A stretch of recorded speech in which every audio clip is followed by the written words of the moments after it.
Hey, this is Scott Snyder, and you're watching the Sci-Fi Center.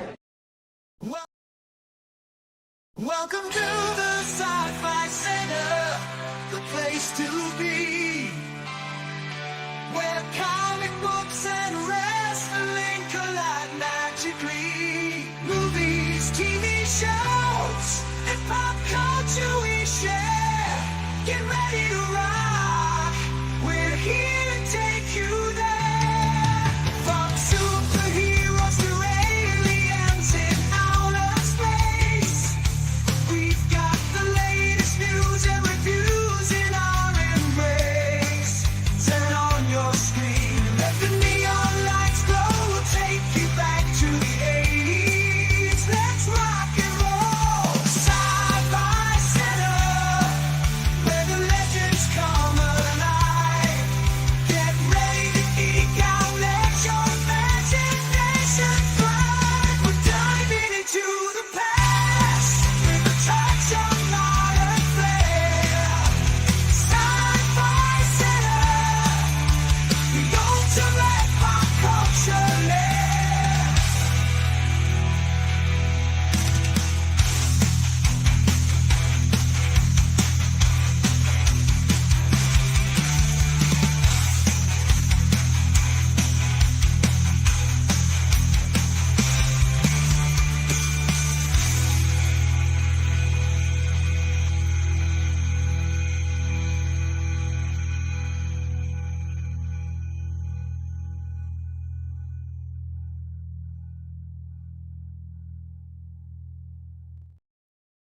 Hello and happy 4th of July, and welcome to our third annual Independence Day watch party, appropriately taking place on the 4th of July.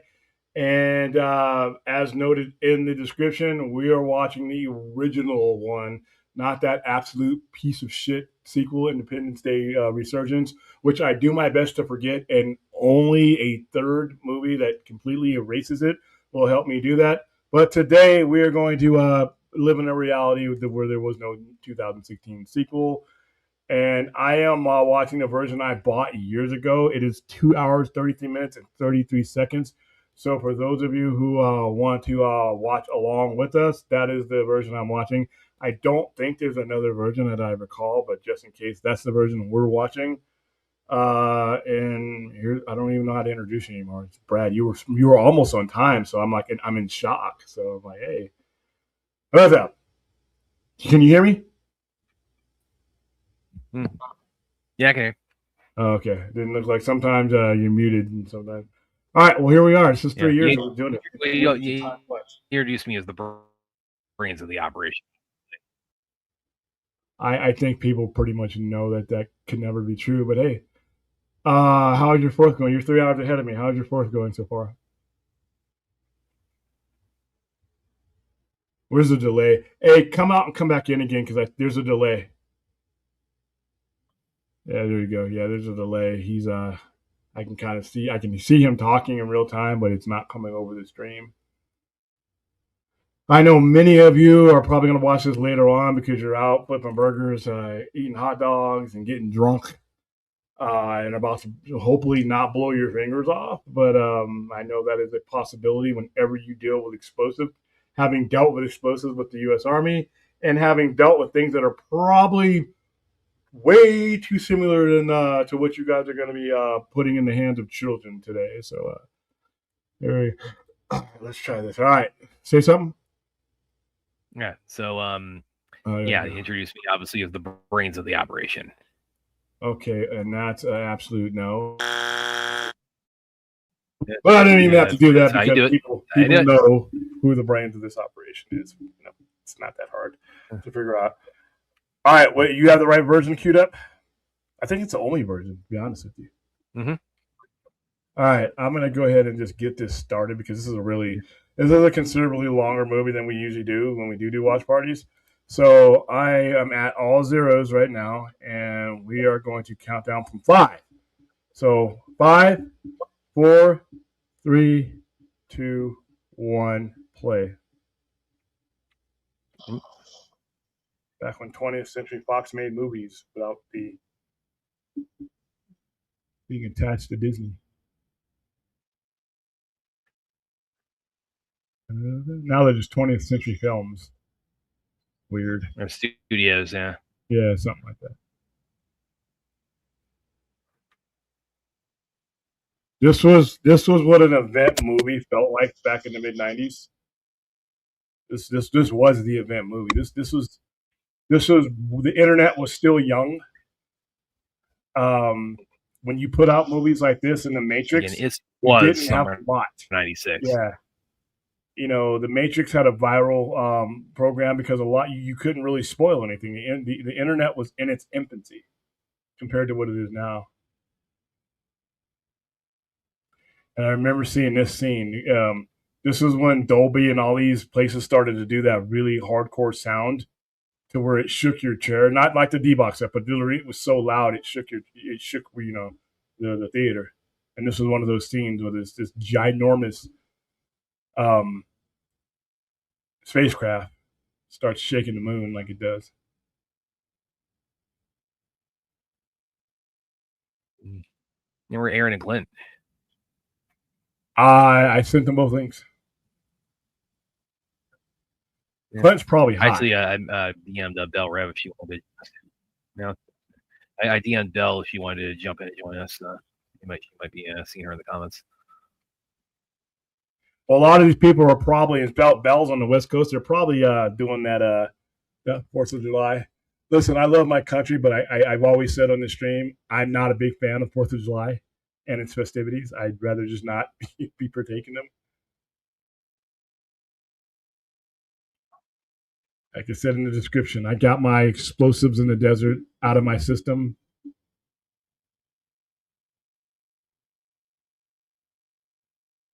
So you really don't appreciate until the movie starts how big this ship is, because each of those ships that you see at the bottom there, you see how big they are once they start landing on Earth.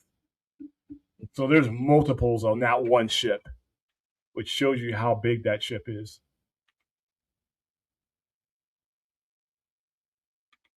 Yeah, REM already. This movie is basically how I discovered REM when I was a kid. Wow, what the fuck, dude? Yeah. No, this was all over the marketing. The end of the world as we know it. I mean, REM. I mean, this song is old. This song's from like 1983. End of the World. This song came out before they got really big. Harvey Keitel. An insanely beautiful woman. I'm hanging up.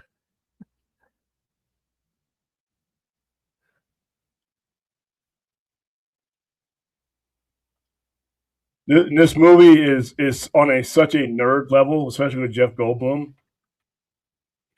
These people exist. These people that are obsessed with their jobs like this. Like SCTI, that's a real organization, isn't it? Yeah. Like there are some elements of this movie that are absolute bullshit, but there are some elements that are absolutely real.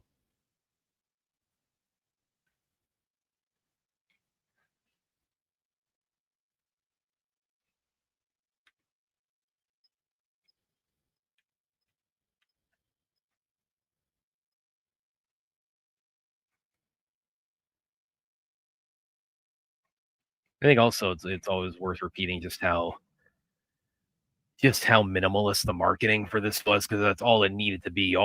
So much of the marketing was just showing just the image of the White House being destroyed. Yeah, and like a couple of shots with like a couple of shots of like the big ships floating overseas, because that's all we'd never seen an alien invasion movie where that had this kind of scale. So all they had to show us is just like the tip of the iceberg. And you see these uniforms here?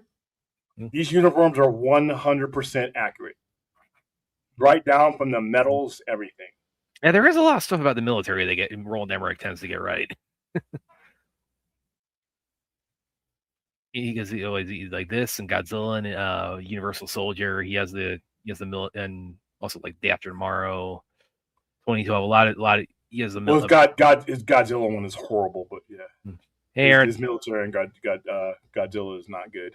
Well, no, the one my family, we always used to point out is when he's Matthew Broderick, when they're sneaking back into the city with the French Secret Service guys, and they get stopped at the checkpoint, and they keep calling. They Salute. keep calling The whole thing is horrible. Yeah. I try not to think of that movie as a Godzilla movie because it's a soundtrack with a lizard. It's what it is. What's your timestamp at the moment? We are at 5:28. But yeah, Five it's right when he says it's right when the turns over and the Katara is like right in the bed there. Of course, it does. It's Mae Whitman would go on to voice Katara in Avatar: The Last Airbender. All right. And she didn't come back for the sequel, so bullet dodged. Or are we bringing up Avatar: The Last Airbender? Because it's an extraordinarily popular show. Not on here. It's absolutely.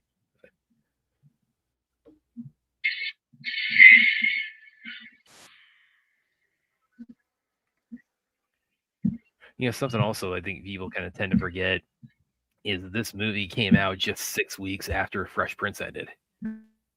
Like Fresh Prince ended like May 20th or something. Look that up real quick.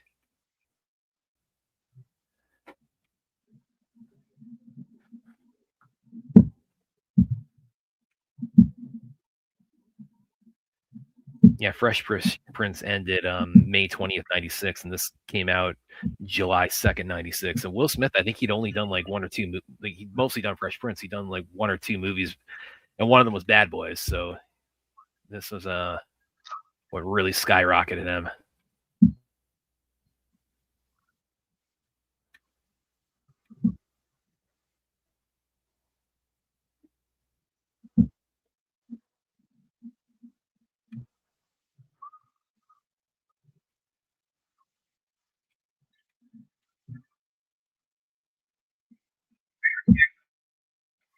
I'm gonna mute you real quick, Ozzy, because your feedback's coming through. I think that's how many? What's the figure on like how many like satellites we have like floating around up in orbit? Oh, I don't know. Like 5,000 or 6,000. Some of them are private. Yeah, because I don't know what the exact count is. Because some of them are. That one just crashed right into the ship. And of course, the aliens they're using our satellites to transmit their signal. So there's plenty. There's plenty. Yeah, so it's like don't run into too many of them, or your plan's not going to work.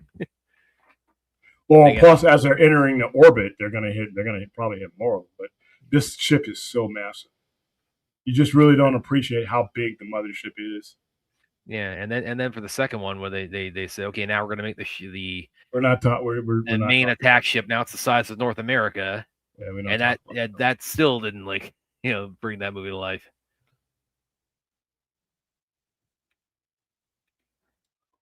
Oh, Judd Hirsch is still alive, man. We could have made a proper sequel. Oh, I love it. I love Judd Hirsch, and he's like 80% of the comic relief in this. You don't think I spent $50,000 on a hammer, $20 on a toilet seat, do you?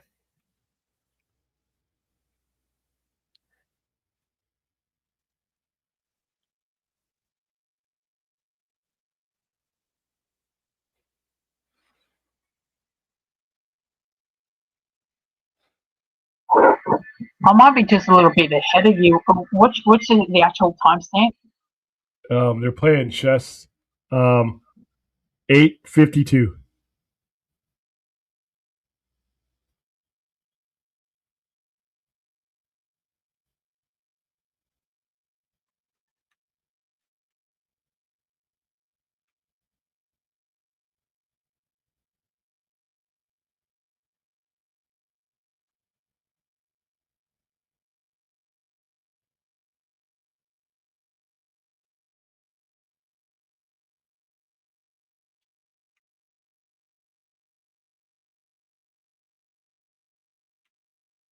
Which would you say? These are William, Aaron, and everybody watching. Like, who would you say is like Jeff Goldblum's like his most iconic character? Seth Brundle, Ian Malcolm, or David Levinson?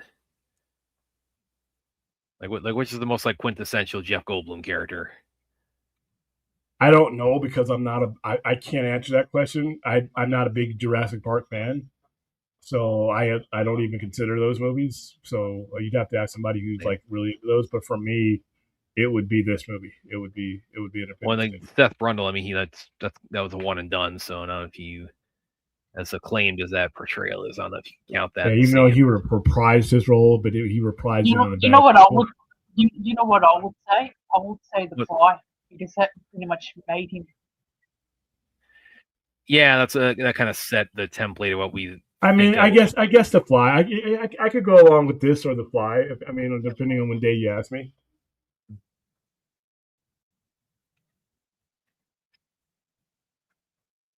And this movie takes the one thing that didn't bother me about this movie is it's a lot of place setting, but they do it in tandem with the alien ship arriving, so you're getting all your characters.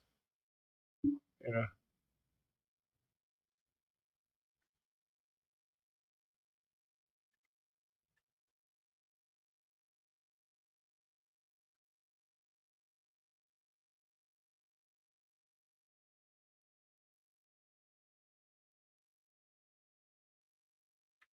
Pilot.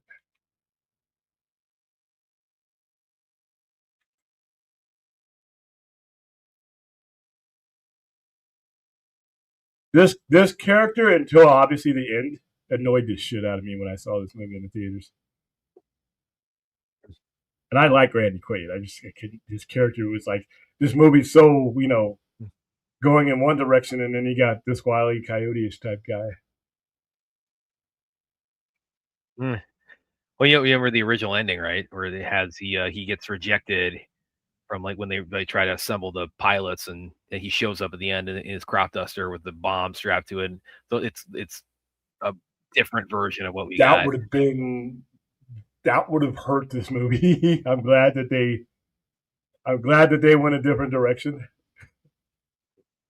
because that would have been Wile E. Coyote. All you would have been missing was Acme. I mean, it still plays out more or less because he does the hello boys. It does, but it's much more believable with the F-18. Yeah.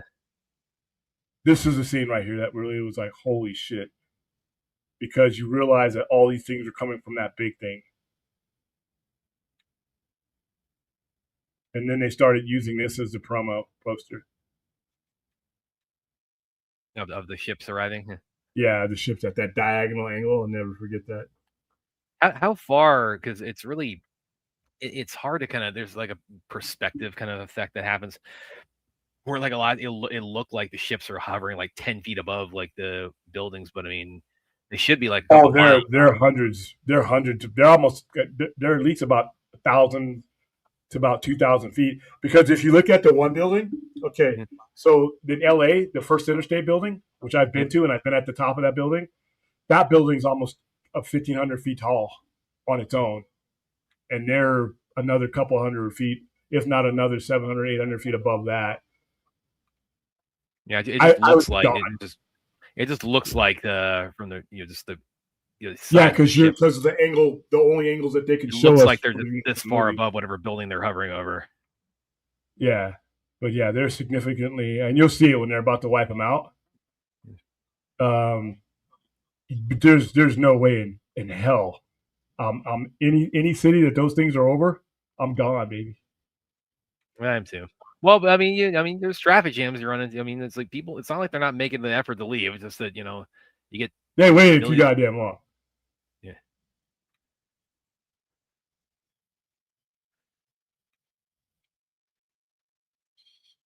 That's some crazy shit.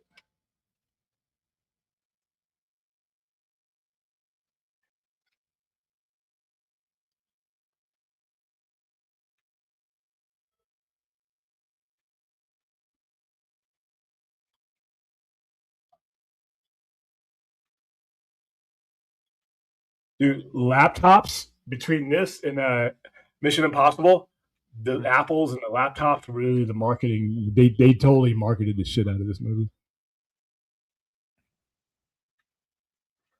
And again, it's like I said this on the Baka stream last night. I can't. This is like it's like 250th for America, but it's also the 30th birthday for Independence Day. I mean, I just don't. They didn't like think they should do like a commemorative re-release of Independence Day. It's just can't afford to give up screens. I mean, if ever there was a perfect window for that. Two reasons: can't afford to give up the screens to a 30-year-old movie in most cases. B, most of the streamers, these days you're going to see less and less of that because most of the people who own these movies have streamers that they want to keep you subscribed to. You know, it's I don't necessarily agree with that because I Or think they it'd could be have fun. like sold the special DVD box set. Yeah, but they want you to Commemorative buy that DVD. piece. You see what I mean? Because whenever Oh, they that's put another this thing. movie, yeah, whenever they put this movie in movies like this in theaters, it's diminishing returns because remember that the cinema gets 35 to 40% of it, That's another thing I whereas remember too from when this, because streaming you this of don't get course that. this was released, of course, in VHS. Was still that was kind of like the sort of last days of VHS. And I had the one that had the cover that had like the kind of hologram on it, where you would like if you turned it and it showed the beam coming down on the White House. Yeah, the lenticular hologram. Yeah.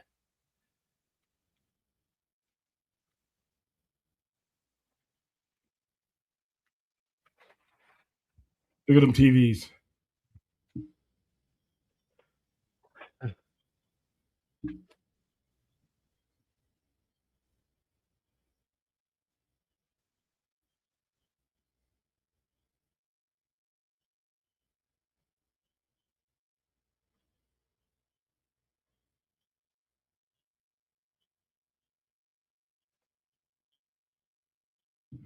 When I was watching this, I was feeling Galactus. This is what it would be if Galactus were coming to Earth. Yeah, I never made that comparison, but yeah, this is because when you read the actual comic book and the reproduction, the sky on fire is his ship coming close to the atmosphere.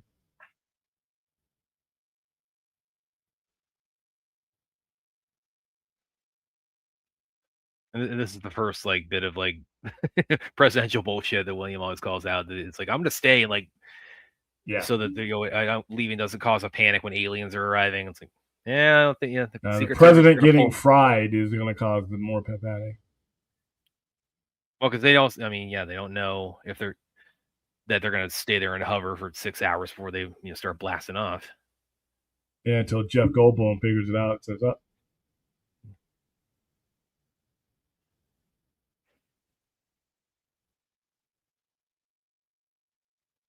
I don't know why they flew into that. In that big fireball. Yeah. Some bad pilots there. Guy need to get court-martialed.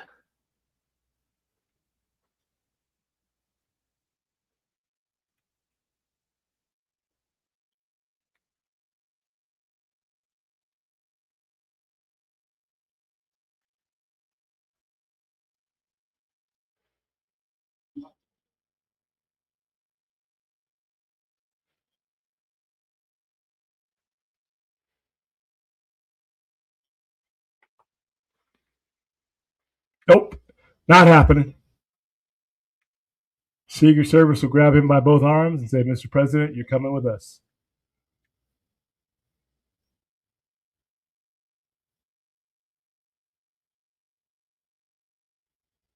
That's another thing that kind of dates this movie a little bit is the way the but he isn't the president. Sorry, you on.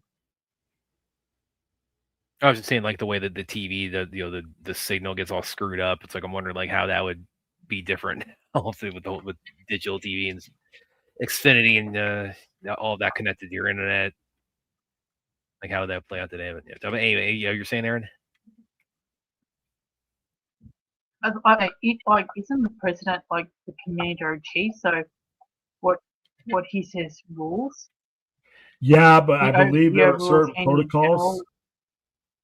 There are certain protocols that the Secret Service is lawfully. I think they have to do it in order to protect him because their job is to protect him, and if he's in danger, I think they have to supersede what. They're literally there to take a bullet for him if it comes to that. And by the way, no president, I don't care how much balls they have, they're not going to resist being taken somewhere safe because they need to be somewhere where they can run things and not get wiped out. They're of no use to the nation if they're dead or if they're an easy target. So yeah, these I love these guys picking on. Isn't that why there's a vice president? Yeah, Look yeah, what but I mean, happened but with they'd Kennedy. rather it not. Like they'd rather it not like go like Yeah, be you like don't want. If you've gotten to the VP, you failed your job. yeah. Yeah, Yeah, it's if funny. he's the president.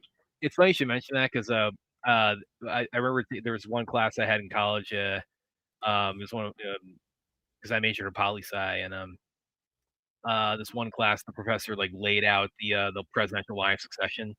So it's like, okay, like if the president dies, like who's next in line? And it was like vice president, speaker of the house, and it had his list laid it down like 20 notches. I mean, it's like, okay, past speaker of the house, again, it's this, and I couldn't help myself. I had to raise my hand and say, okay, if it gets to like number like 13 and stops, are people going to start to get suspicious?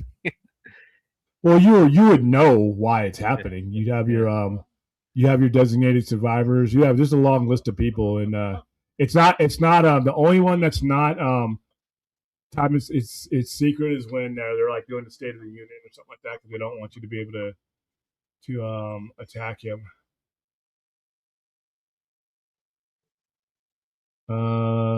Let's see. With, Clint, I yeah, put the with link the in the State of basement, the but Union, don't they have to like pull out a straw or something? Or it's like What's it's all that? randomized? Say that again. You didn't come into. With the State of the Union, isn't it all randomized? Who gets the one to be designated? Yeah, it's a designated survivor, so it's somebody within the government, but they don't let you know who it is until later on because and that person literally sits at the White House. Yeah, so you see some shit like this coming out of the sky. Time to go.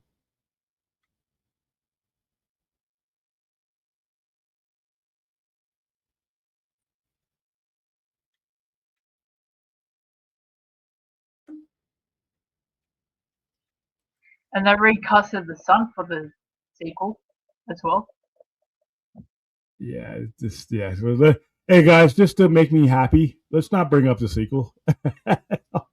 It hurts. The sequel hurts. So it's just such wasted potential. Yeah. See, so you're starting to see the perspective of how high they are up in the air.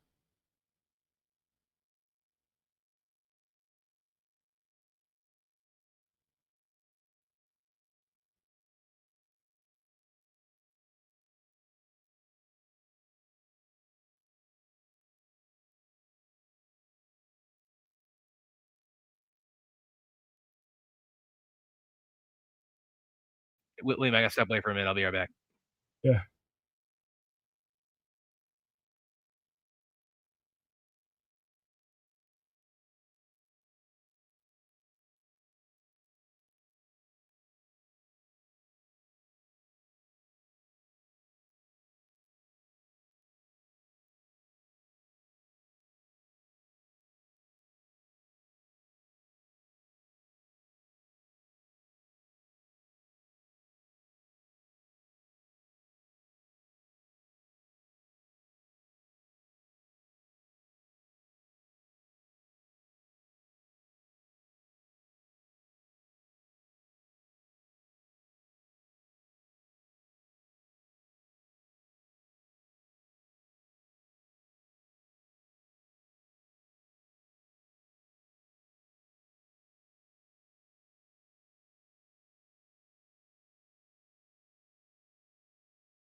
Oops, there you go.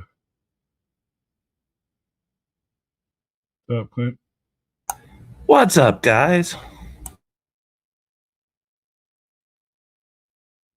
I got my Independence Day duck. Oh, hello, Clint. I love you, duck. Very patriotic.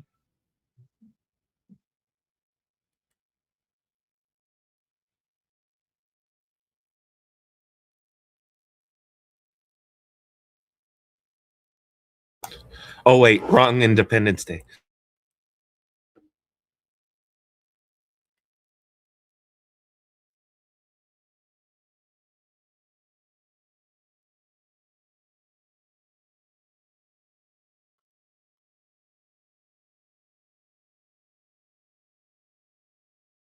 Man, you caught me. When I'm usually this time of day, I'm sound asleep. Oh, yeah.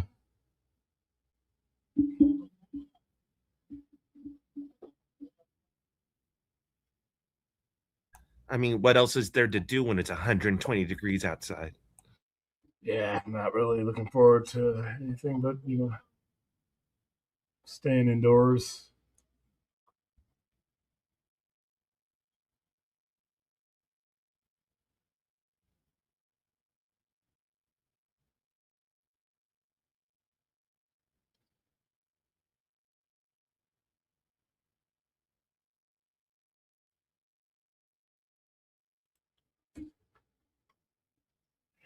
Grab the paper. Remember those?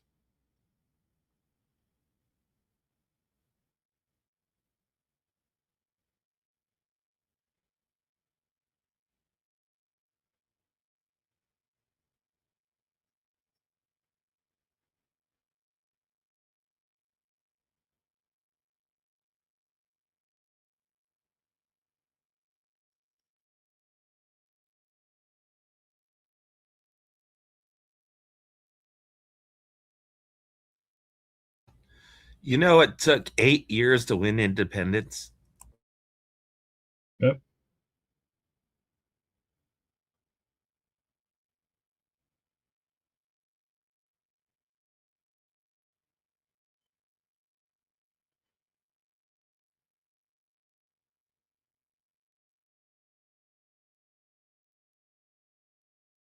And the brilliance was George Washington. He didn't have to win. He just didn't have to. He just couldn't afford to lose.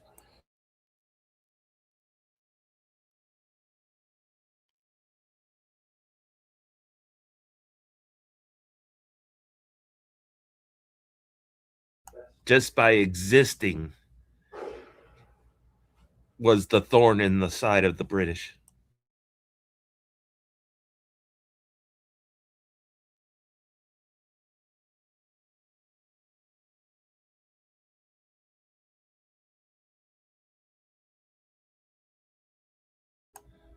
My celebration will be eating a piece of fried chicken and going outside. We'll looking in any direction in the sky for the illegal fireworks.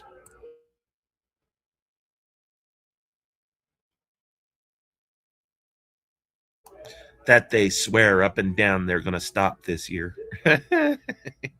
People got shit from years ago. So yeah, I'm just waiting. Hope everybody does it safely and doesn't blow their fingers off. So.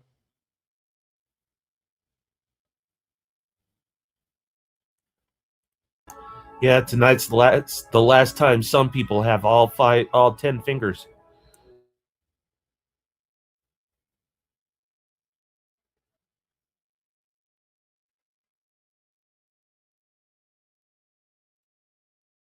I've lit both illegal and legal fireworks so much I don't care to light anymore ever. I just, even as a kid, I was never a big fireworks or firecracker fan. Plus, when I grew up on a base, you couldn't do them, so the MPs would shut that shit down.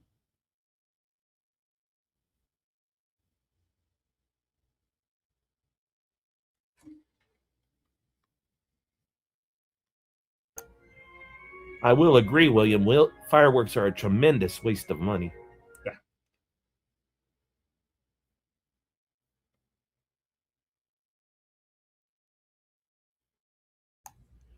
Here's $500 going up in the air. Ooh, looks pretty. It's over. Literally burning. Literally setting it on fire.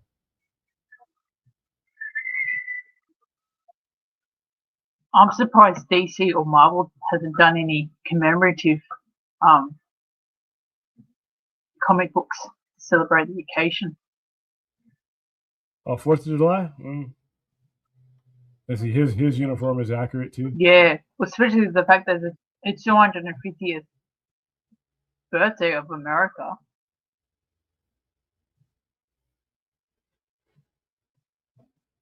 I'm just surprised that they didn't do like a special like comic book. Well, they've done every now and then, but they literally have a Star Spangled character that comes out every month. So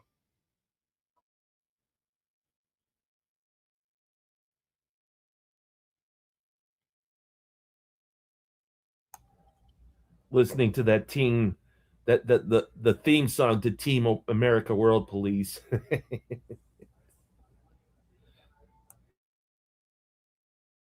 Did you ever see that, William?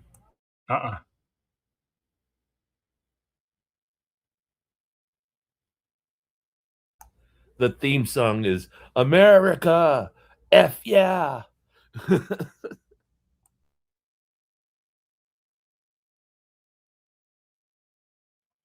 Except for I censored myself.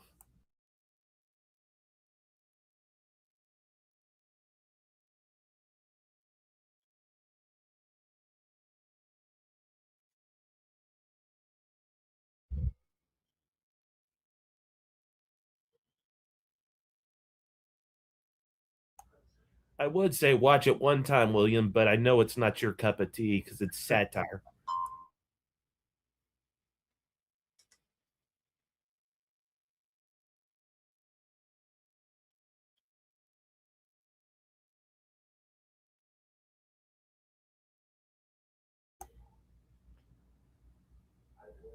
As Erin gets her little pick me up there of vodka.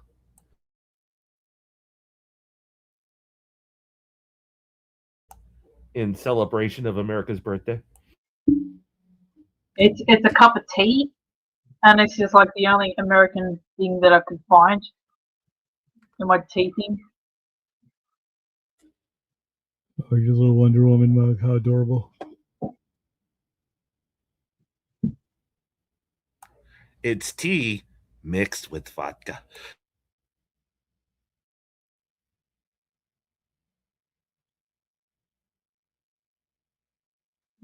And I thought having tea is quite poetic because of the Boston Tea Party. If you're American, you drink coffee. You don't drink that stupid British tea.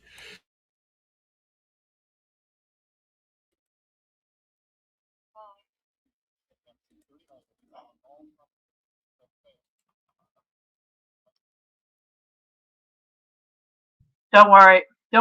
It's Australian tea, so it's okay.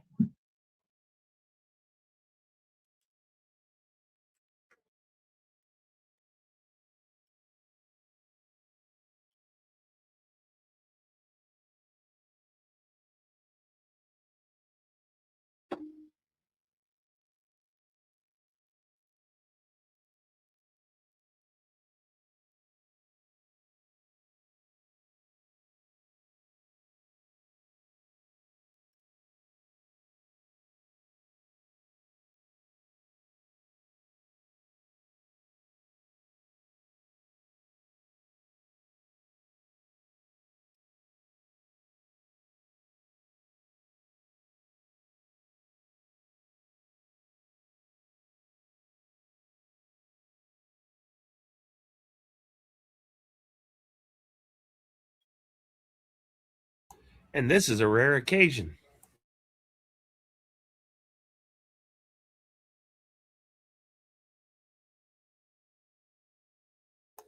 I'm not flying right now. Huh.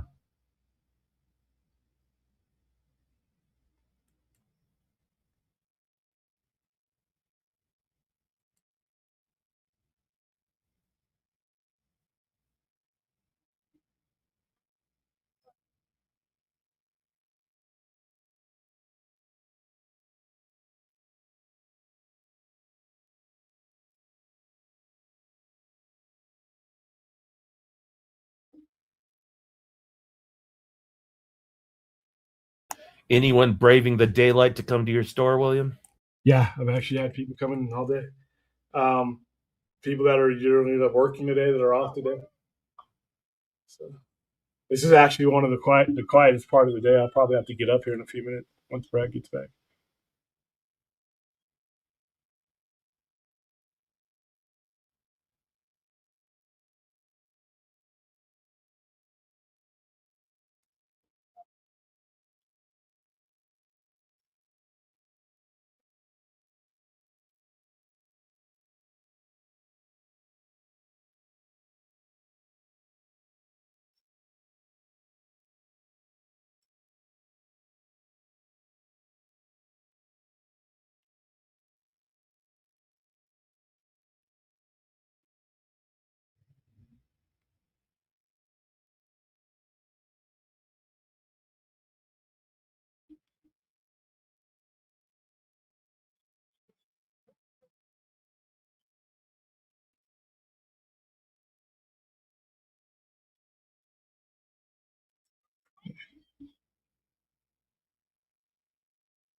Wow, we got a spammer, I think.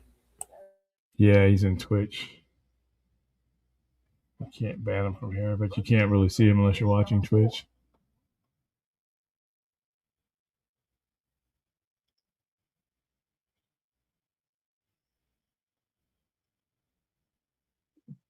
A nice stick at Don't Ask, Don't Tell.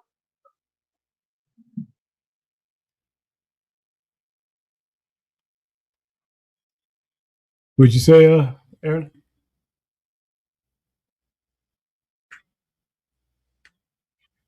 I said a nice stick at Don't Ask, Don't Tell. Oh, you're a little bit ahead of me.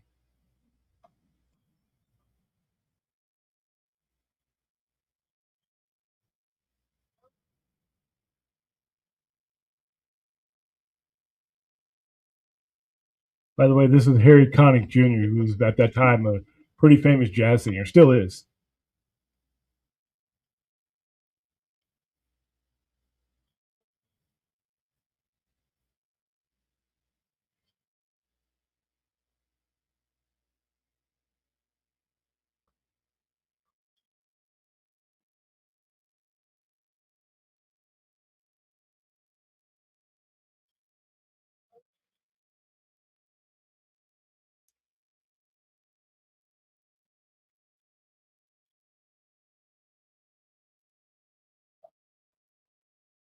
Wow, I just heard some idiot light off a mortar. I can hear him. They're across the street. I'm like, it's day. You're really burning your money. It's already a waste of money, but you're really, I mean, it's daytime. What are you doing? And then they're high, too. I mean, so that's probably not a good mixture.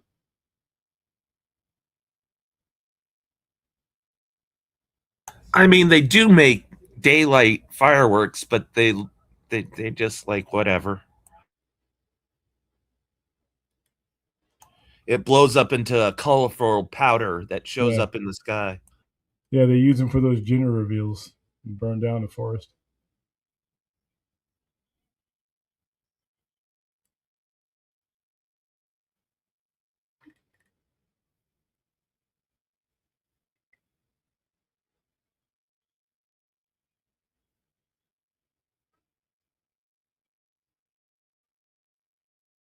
Drive out to the Moapa Indian Reservation. It's legal to buy them and set them off there.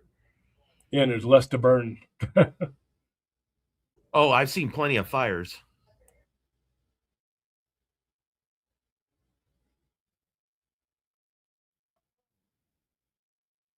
Brad's back.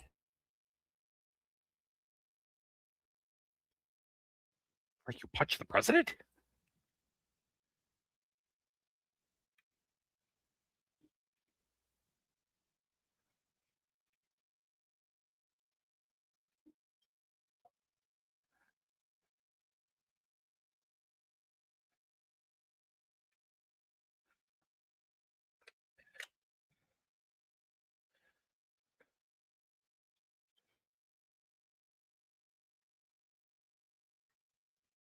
Look at the disc. Look at the little disc.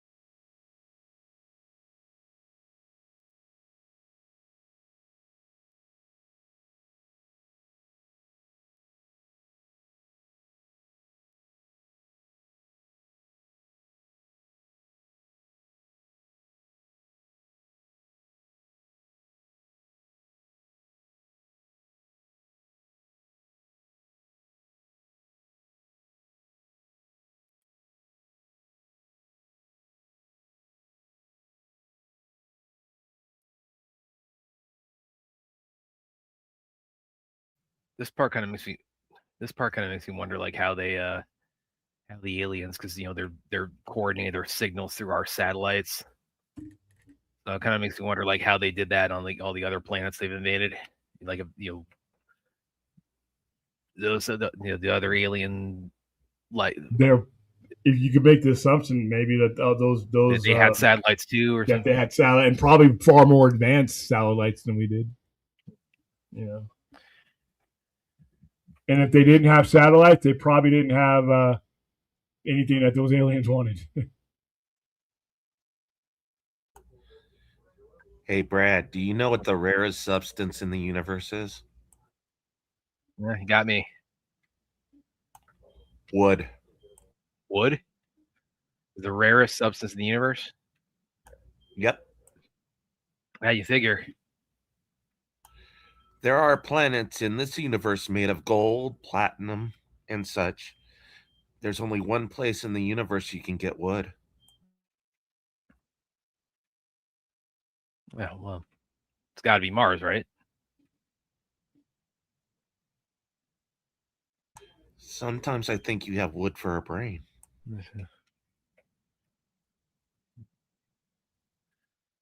Well, I mean, it grows like a tree, so yeah. There's this a really thing should- called petrified wood, which Yeah. Mars would have. Yeah, this is the point where it's like, if you haven't left the city already, That's you what I'm have saying. to. When they blast those helicopters, it's like, okay, That- they're you not know here it's- to play nice. That's when he starts to get the hell out of there. I'm like, yeah, now you're gonna wait. Yeah, but I mean, they had the news crew broadcasting that, so it's like, and this is about what, half an hour until the attack starts. So it's like this has got to be like, okay, it's clear to everybody on Earth now that they are not here to. I'm sorry, but they're strategically placing themselves over places that you would want to strike if you were taking over the planet. I'm gone, baby. If you were an alien, you wanted to get rid of the human race, you would just throw a 20-mile boulder at the Earth and be done with it. Remember, they didn't want to get rid of it. They just wanted to drain the resources. They didn't care about us. Yeah, they want to strip the planet clean, but they got to get us off first. So now you're talking about the second movie, William. No, it's the first one. Remember when in this movie he says like they travel from planet to planet, they drain each planet of its resources, they move on to the next one. Remember when the president was connected to that one and he found out what their plan was? Oh, okay. And then he asked when the president's like, "What do you want from us?" So to die. We want you to die. Yeah. Sorry, I'm not an Independence Day aficionado. Oh, this movie's great. But yeah, that's oh yeah. If you're not American. We're not talking about the second one. This movie made no sense because of what I know, but a lot of movies don't make sense because of what I know. Yeah, look at these idiots here on top of the building, like waving signs. Like, yeah, that's bullshit. Now even if I thought that they weren't coming to destroy us, I would at least hedge my bet a little bit. It's like, okay, let's feel them out before we just start rolling out the red carpet.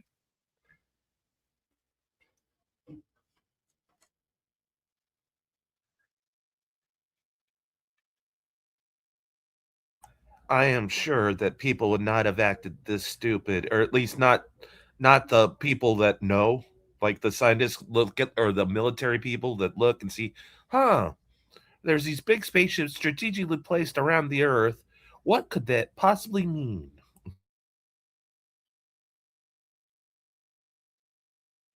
Now, if this happens today, people are like filming this and putting it on TikTok and Instagram. There's gonna be people that are doing exactly what these knuckleheads on top of the building in LA are doing.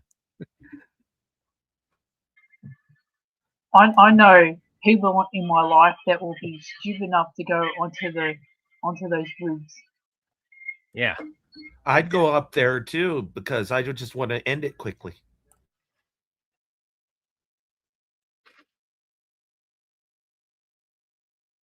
And it seems that big blue light coming from the ship will end it quickly. By the way, you notice, we get to the end of this movie, you notice they show Sydney with the crashed ship, and it's like the Sydney Opera House that's still standing. So you could take you can't take the Sydney Opera House. Sorry. Because it's made of silver and it reflect the laser back to the ship. Time's up. Yeah, that's true. It's made out of all tiles, and they constantly clean it, and it's always shiny. Okay, here it comes. Here's the blast. Here's the fire that just spreads and engulfs every city. I mean, this was like you didn't see. We'd never seen an alien invasion movie. Yeah, this guy right here, like, dude. Time to go. It's okay. You're already on a holiday weekend anyway, and then you got aliens invading. What are you still doing at work? It's like if I'm not off already, I'm cashing in my vacation time. Why are you still in that building, man? There's literally no reason for the aliens to attack Earth. No, they want what we have. They want our resources. There are so many resources in the universe. And they have the power to go to the universe. The only thing that we have that they don't is wood. Well, wood's a precious commodity for them. Well, they probably burned away a lot of the wood, roasting all our cities.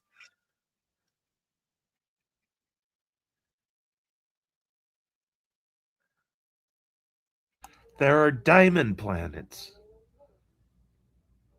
There are just infinite amount of elements out there.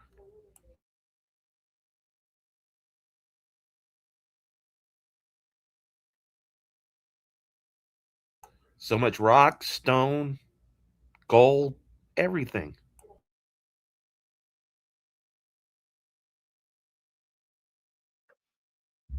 The only thing we have is DNA and wood. We got water, we got petroleum, we got all kinds of minerals. Billions and billions of gallons of water everywhere. Yeah, and this is one of the places that has it. They're not selling themselves. There is so much water in the universe. There would be at least 20 just in the Milky Way. 20 Earth-sized planets of water. This is one planet that has it, so it's like, they're moving on to the next one after this.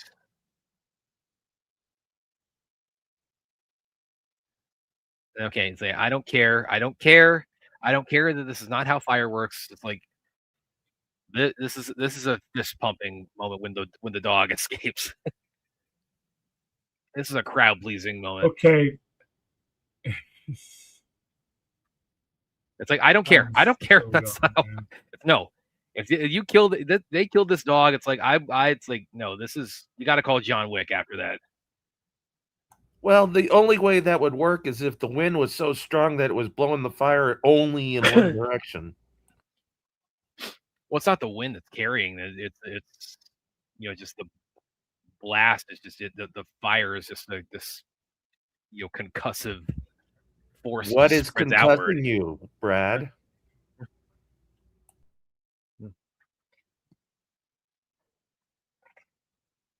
What's concussing you? Nothing's concussing me. It's concussing the planet right now. The fire. No, I'm saying if you're on that planet, the dog. No. Yes. We just made it. You're ahead. You sped ahead. Oh, where were you guys at? You should be at 50-20. I'm at 50-10. Okay, let's go back like 10 seconds. All right. Yeah. Now, by the way, this part, I think I've mentioned this before. We're showing the ship over New York the next morning. I actually wrote when I was at Screen Rant, I wrote a feature about that where, it was kind of like struck me as odd that the weapon is closing up in the morning because, you could see that, they get they start attacking at night. So like, why are they only shutting up their weapon, like hours later and, at dawn? And I kind of put together the theory that it might be because they send down like a second blast after the first one to take out the survivors from the first one, and that's why it's finally shutting up. And look what we got here. How's it going, Claudia? Hey, how you guys doing? Go That's good. That's good. You're watching Independence Day, timeless Yeah. classic. We did not go quietly into the night.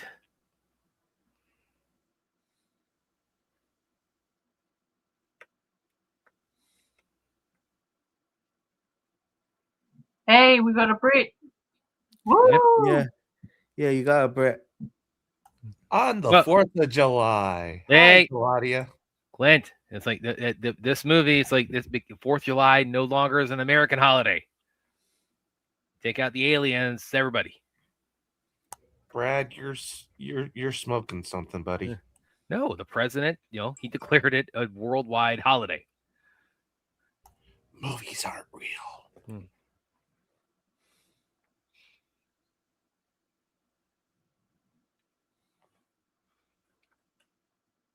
And Hosea, the best on-screen president ever was President Camacho.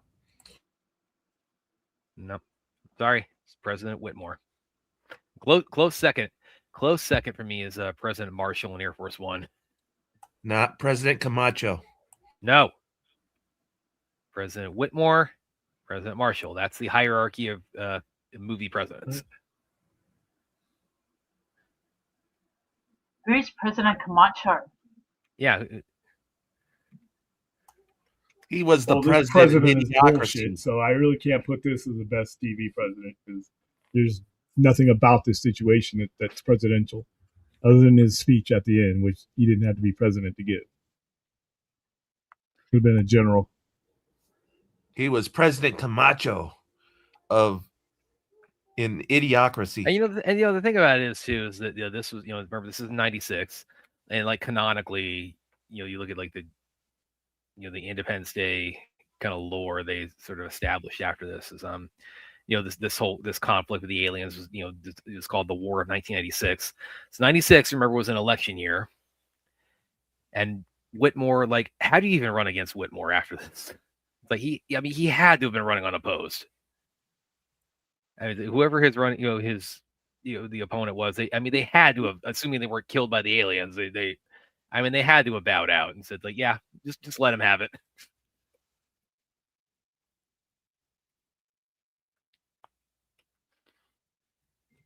What party do you think Whitmore would have been? Republican or Democrat? I don't know, the way The he's dog. kind of. What's that?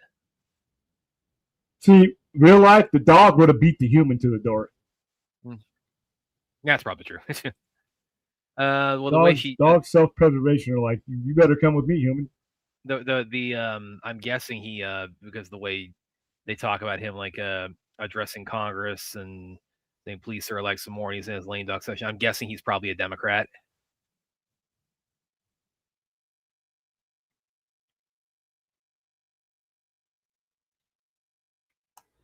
I honestly have no idea what he would be.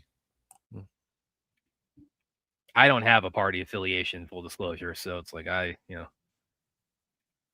He's kind of a dead ringer for Bill Clinton. Yeah.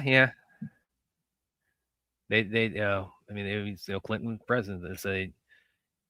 Who was another Roland Emmerich movie who was a dead ringer for okay, so he did this kind of twice in 2012. He had Danny Glover, who, by the way, has just been, unfortunately revealed he's has Alzheimer's. So He's actually been dealing with it for about 8 years. He just publicly revealed it. Yeah, which that's so very unfortunate. Wish him all the best. But so 2012, he's the president in that. Of course, that's playing on. And originally, I think Emmerich wanted the president to be a woman in that. Then Obama was elected. So then he, changed it to accommodate that. So, that's playing on the idea of, of the first black president. And then he did White House Down with Jamie Foxx. And I'm telling you, it's like, they might as well have credited him as Jamie Foxx as Barack Obama. I mean, it's like, he is so, it's not just that he's a black president. It's that he talks like him. He's into basketball. He's like, his mannerisms. I mean, he is playing Barack Obama in White House Down.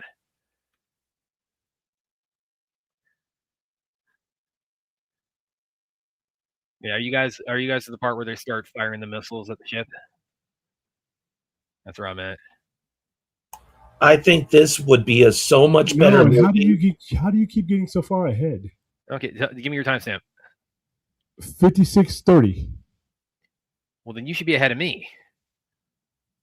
And I'm not watching the extended cut. Like right now, Vivica Fox is getting out of rubble with her kid. Okay, I'll go back to that. I'll go back to that. Yeah, how the fuck are you doing? I have no idea how. Yeah. I mean, that puts me at 52 now, but okay. I rewind. Okay, so we're not watching the same version apparently. I'm not. No, I'm watching I'm watching the 233 to 33, right? That's the length of yours. Yeah. Okay, so you should be at 57:07 right now. Yeah, I don't know what happened, but it's like, yeah. Okay, so now Vivica Fox, her dog, and her kid now just came out of the tunnel. And now they're at the Black Knights getting their getting their battle plan. Yeah, now they're heading out to cigars. Okay. Yeah, so I don't know. My readout says 3 minutes behind yours, so but we're at the same point, so okay, whatever.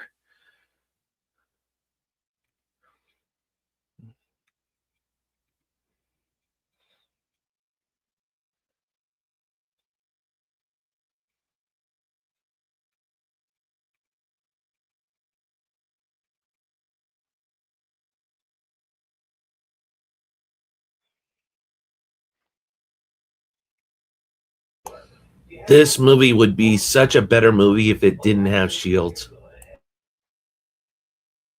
Well, yeah, but if they didn't, then we'd kick their asses in 5 minutes.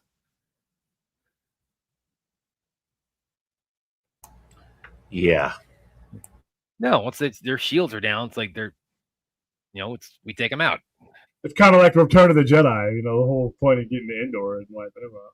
Yeah, it's like the aliens. I mean, they're not. I mean, they got really awesome laser weapon, but I mean, they're not that formidable. If if we could take them out with our comparatively primitive weaponry.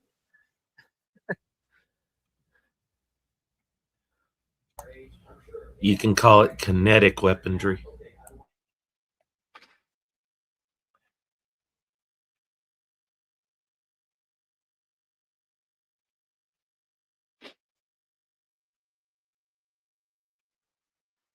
Did you know that they originally wanted Matthew Perry to play the role of the Harry Connick Jr.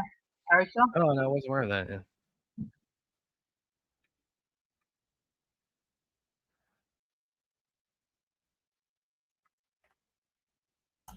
Where you been, Taladia? No shows, no nothing. How you I've been? been busy. I've been busy, man. I've been busy.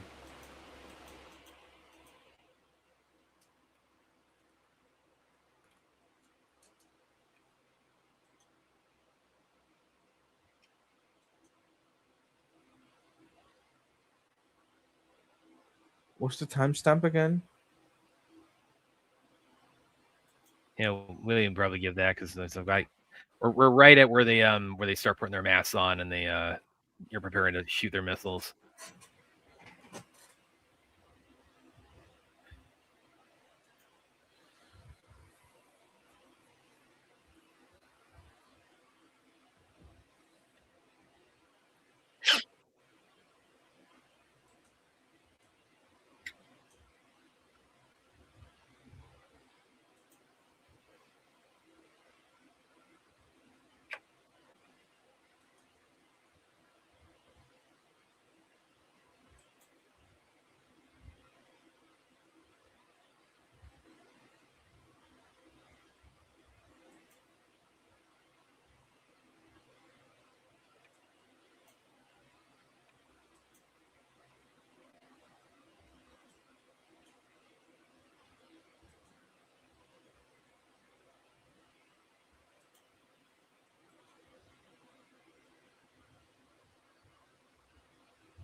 I just saw a xenomorph dressed up red, white, and blue.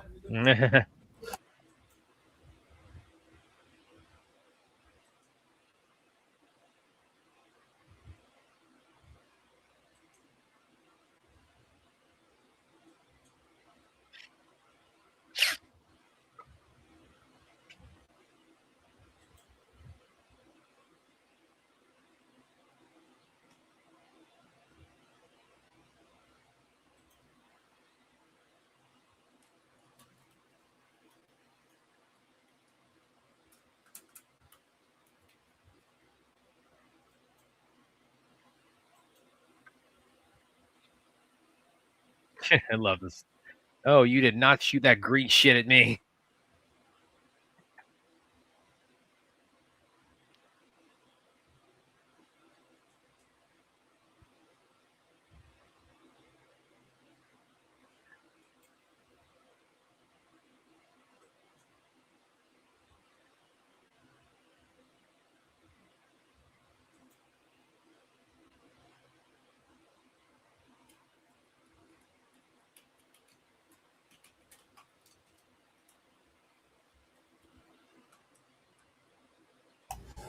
Has anyone been following the InfoWars funny haha things that are happening now?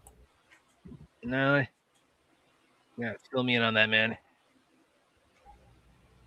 Well, Alex Jones, the jerk he is, got sued, and he lost his show called InfoWars, which was yeah, because of the old Sandy Hook, the thing he did, yeah.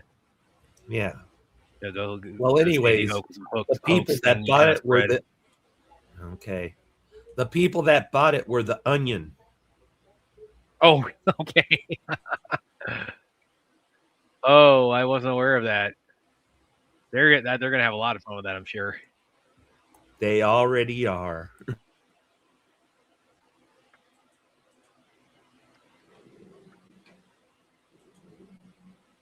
Okay, now here's the question I have: is like how when they when they retreat here, like how far exactly they fly away from where the ship was, because it looks like he flies through the Grand Canyon, and then he has to walks through the desert to Area 51. Like, how far did he get from like where the ship originally was? Don't ask logical questions.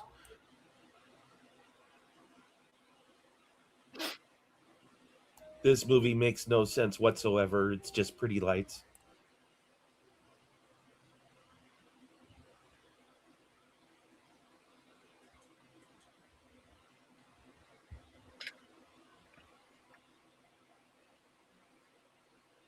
This movie makes as much sense as a duck flying in an ultralight. Well, sometimes you just gotta let some BS slide. William gets back, I'm gonna ask him, like, just in general, like how well does Roland Emmerich do as far as like portraying the military? And Area 51 does not look like that at all.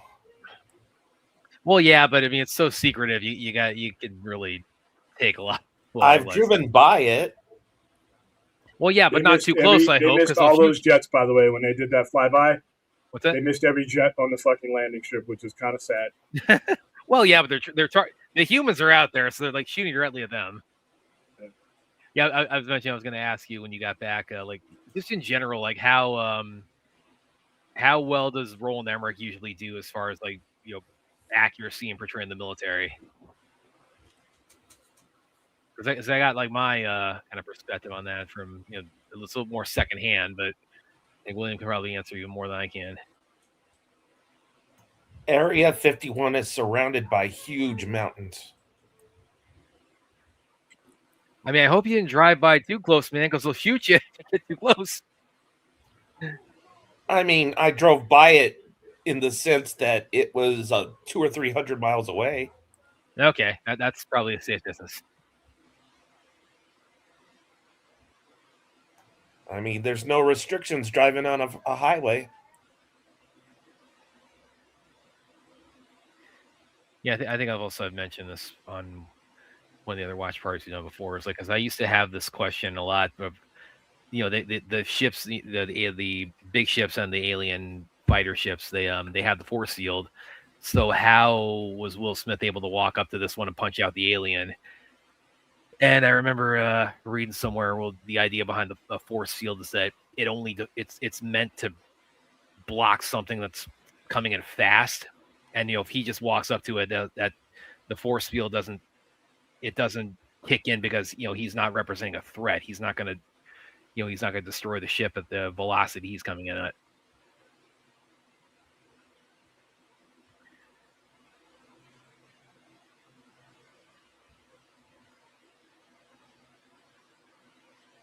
Yeah, you're not so tough without your ship, are you?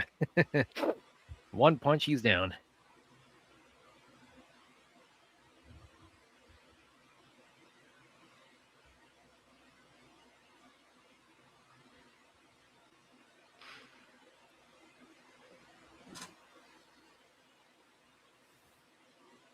How you been though, Brad? I've been Been a good, man. while. Actually, yeah, likewise. I was going to mention I was on the box stream last night, finally, for the first time in a while, and you weren't there. And even Yeah, so like- basically I was ill. I got ill overnight. Oh, what happened? So, stomach bug. Yeah, nasty. Yeah. Yeah. So, I think of all the illnesses there are, that is the worst. When your stomach hurts, oh my God. Yeah. Yeah, but yeah, William was on, and of course I'm on a 4-day weekend, so I don't have an early morning on Saturdays. With my private lessons I teach, like I normally do. So it's like I was able to go on. I ran back. He privately lets people kick him in the face.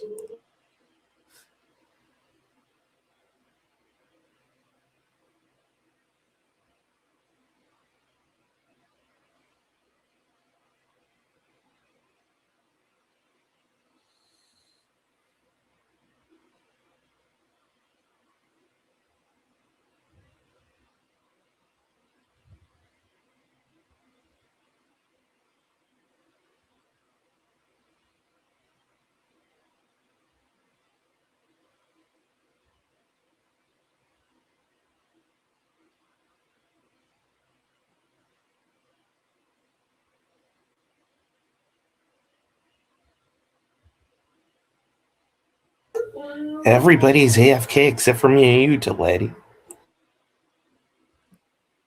Yeah.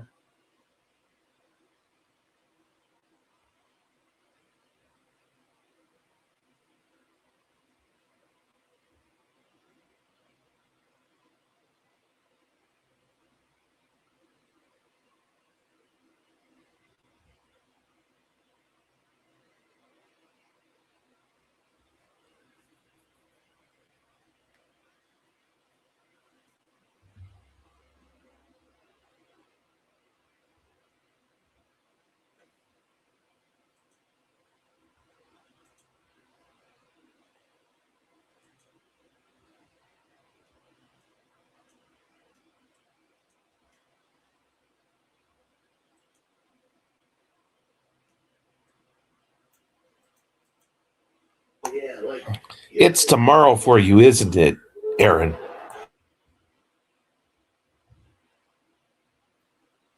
Yes, it is. It's July 5th. Yeah, same here, July 5th.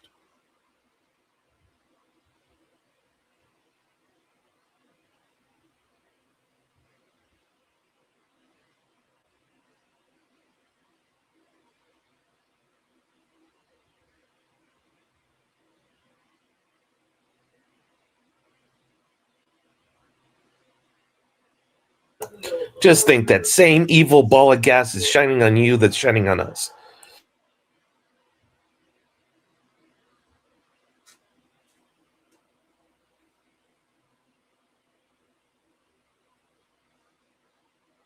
Although it's probably dark where Talati is. Mm-hmm.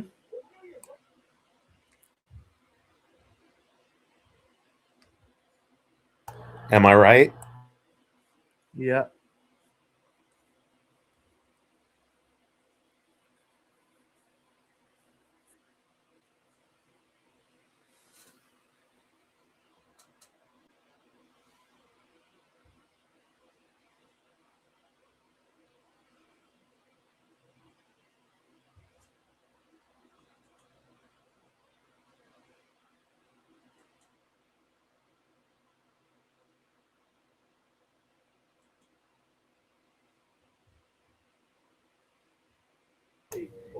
Sano's asking you a question, Aaron.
You got a question, Aaron? Yeah, yeah. It came out a few months ago to Australia, HBO Max,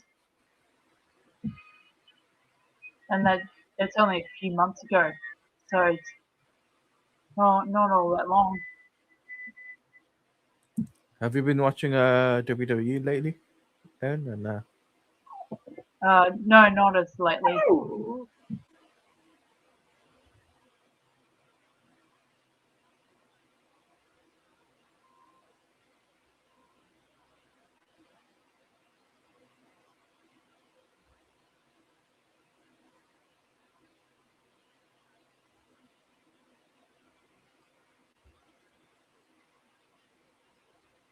William, what's the timestamp you have? 1:13:20.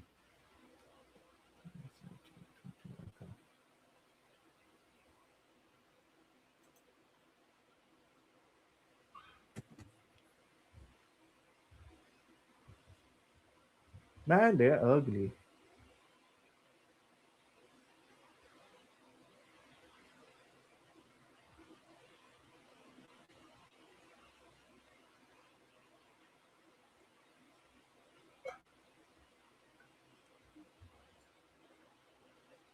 This is the same place with I believe a Top Gun Maverick scene where he's getting really close to the ground.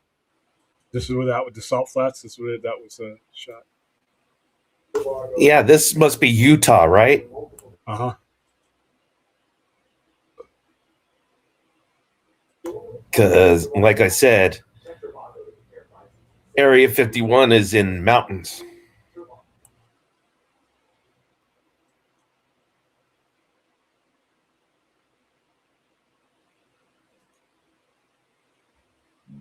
Isn't it Nye County? It's in? Fun fact, I think it's Lincoln. I'm not sure. I think you might be right though. It's not in Lincoln. I've been all over Lincoln County. there's fun facts about this. The United States military pulled funding for this film because Roland Emmerich wouldn't remove the whole Area 51 plot. Well, yeah. If he took that out, the movie would be like you take out like half the Yeah. movie. And So it's they're really sensitive about Area 51. Yeah. To this day, they're very sensitive about Area 51. So. And it has nothing to do with aliens. It has to do with that's where all of our, and for the last 60 some odd years, even before it was designated as Area 51, that's where all of our strategic aircraft are tested. I mean, it's you're really entrenched in like the Cold War, and Isn't that where Skunk Works is? Yep. They played a little bit on that with the first Transformers. I remember the idea that things like automobiles are reverse engineered from like the Autobots they had at Area 51. So it's like other movies have kind of had a little bit of fun with that. But yeah, I was gonna ask a minute ago, like just in general, like how would you rate Roland Emmerich as far as like accuracy in portraying the military? Uniform wise, he's done it. Everything else is horseshit. There's no way. I know I'm not just talking about this movie. I'm just talking about his whole body work. Not good.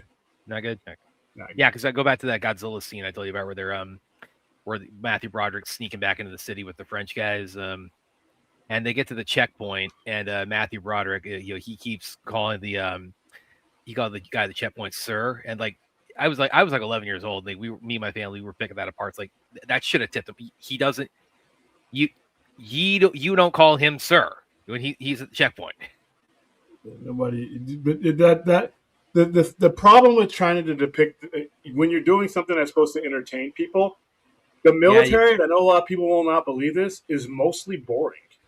It's mostly procedure. It's unless you're like Navy SEALs or like right at But even then, the majority of your time in the military is not necessarily doing this. The GI It's not Joe Rambo. Yeah, I mean, on a deployment, you're spending most of your time waiting around. And that doesn't translate into Hollywood very much. Yeah, but no movie is real. But still, the biggest one for me, and this is not unique to Independence Day or anything. The biggest one for me is just the salute. How hard is it to go from this to this? I've seen people in the military 20 years get it wrong, and it's sad. It's sad, but I've seen people. If you don't know the origin of the salute, then that's all. When they tell you in basic training when you first learn how to do it, they tell you the origin of the salute, and if you know the origin of the salute, you can't fuck it up. But if you don't know the origin, then it's just kind of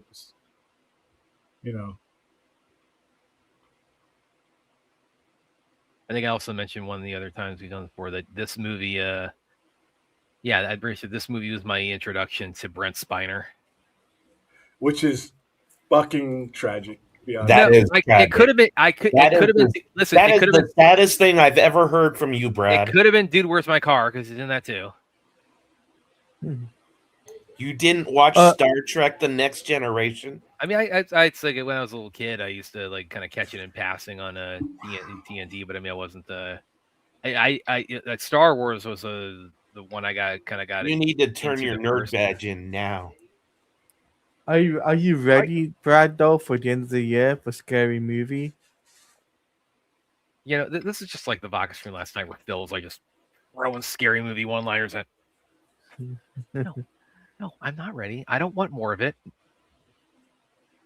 I don't think it's no. When it comes out, they're doing a watch along, Brad. No, I'm not doing a watch along. I'm not doing a watch along of that horse shit. It's tradition. No, this tradition is you being watch killed it right here and now.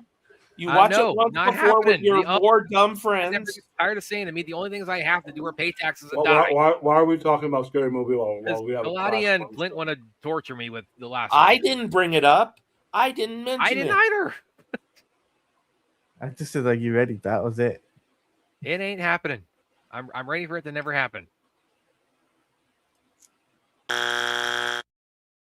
Yeah, you should. Can I have the buzzer for any time Scary Movies brought up in my presence? No. Independence Day. Stay focused. That's what I was saying. I'm going to agree with you, man. Bring it up, Brad. I didn't bring it up. Okay, well, then the problem solved. Let's bring it down. I love this part too, where it's like you know what I find astonishing? What's that? That Bill and Hillary Clinton had a viewing of this movie at the White House. Yeah. Knowing that his government pulled the funding for this film. Yeah, it was. You know what Roland Emmerich should have said to him? Nothing for you. Yeah. Yeah. Technically, they can't be involved. Once something reaches a certain level of disclosure when it comes to Area 51, they legally can't be involved. They would have to pull out. They would have to disengage. You're talking about the president? Well, when the funding and everything, when it was once Roman Emmerich went into a certain direction, then you can't be involved. There are regulations and things and Department of Defense regulations where you can consult up to a point, but if there's like disclosures and things like that or any implied anything, the best they can do is step away. And they can't really fund it because that's complicity. So, I mean, they know it's Hollywood, but it's just Area 51 is like very, very, very sensitive. Remember, they didn't even admit that it even exists until what, the 80s? Pretty that much, shit was around 30 years before that. All you got to do is watch George Knapp. Yeah. Oh no, they That only motherfucker really got acknowledge. they shot at no, that guy. No.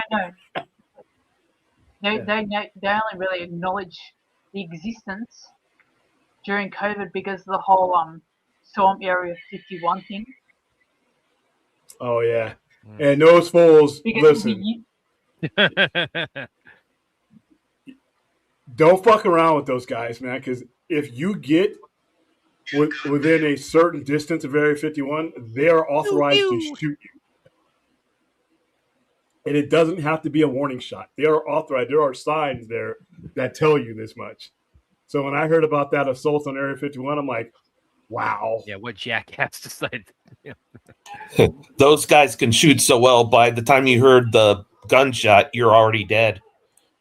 Yeah, and there are snipers. I mean, it's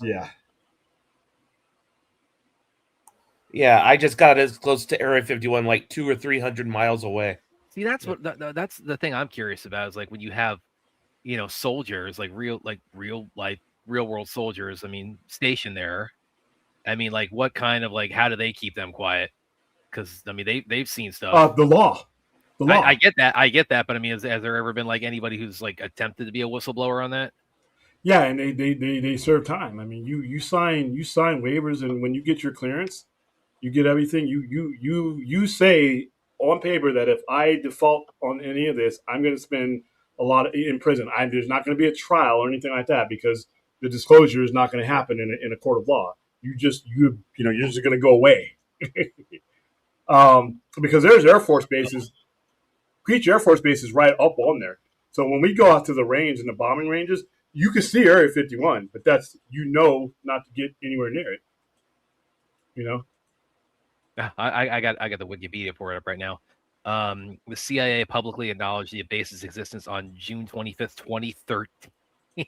Yeah, that's how long it took them to say, okay, this is real. And we knew it was there because the SR-71 was completely developed there. Yeah. They said it was developed, and if you live out in the desert, you live out here, you can see the shit. By the way, little Dylan there, the kid, little foreshadowing there. He's got the Godzilla and the Ghidra action figures. What's Roland Emmerich's next movie after this? One of his worst movies he ever did. Still has Godzilla in it. Are you in love with that movie? Because I really I can appreciate it as like we use this term a lot more with DC and with superheroes. I can appreciate it as like an Elseworlds, Godzilla. No, I can't even go that far. They're blaming Democrats for the heat wave. What? Who is? What heat wave? You don't know the meaning of heat wave. We've had the worst heat wave here in the UK. Oh yeah, Talati. I think it was like last year. What are you at, like 80? No, Talati. I think it was like last year or the year before, something like that. This time, it was like the hottest it had been in the UK in like 60 years. Yeah, we've had another heat wave last week. How hot is it out there? How hot is it in Fahrenheit? Fahrenheit, I don't know, but in Celsius, it's really, really high. We're like 35, 40. Yeah, that's about 100. That's probably a little over 100. Yeah, Fahrenheit. You'll be all right. Drink water. Why do you think I bought a condensing fan just for the heat wave? Okay, this is also this is legit. I mean, Independence Day. I mean, I don't think anybody would call it a horror movie, but this is legit the one time that they actually they try to go scary with it when the alien wakes up and it does this little telepathic mind reading, and it has the tentacles going nuts. So this is the one point where it kind of they take on a little bit of a horror movie tone. You had a movie like this, and then you had some shit like Mars Attacks come out. Same here. Ack. I told that I was talking to Aaron about that the other night. Those little ringing aliens. You? I love Mars Attacks. That movie. You want to talk about a bomb?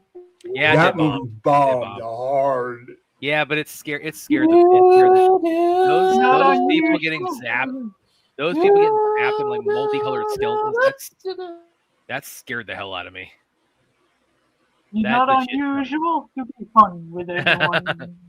You know what the Unusual. one that always the one that always stayed, the death that always stayed with me in that, it was who was it, who's like the one of the Joint Chiefs, or like the Rod Steiger, I think it was. He's like the really belligerent general, and one of the Martians like shoots him with a shrink ray and it just squashes him.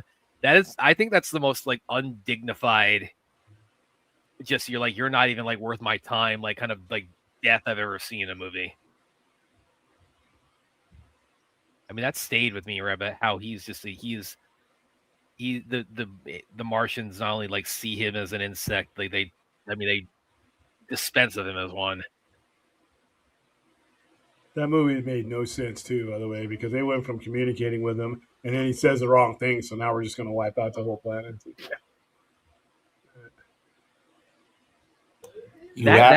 You asked to have sense made of a movie named Mars Attacks.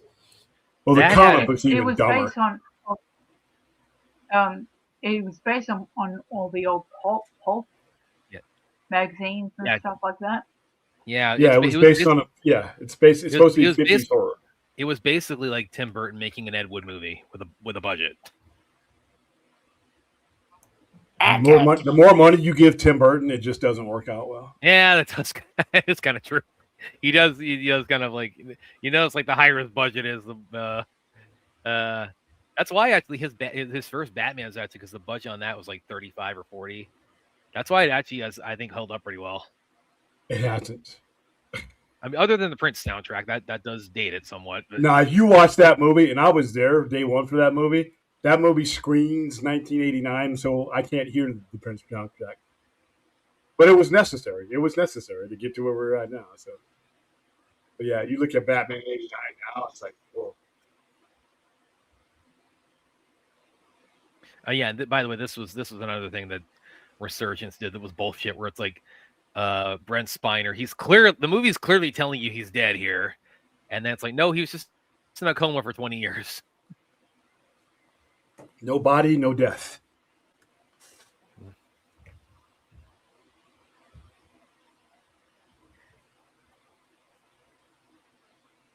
I'm hearing more fireworks going off right now. Yeah. In the broad daylight.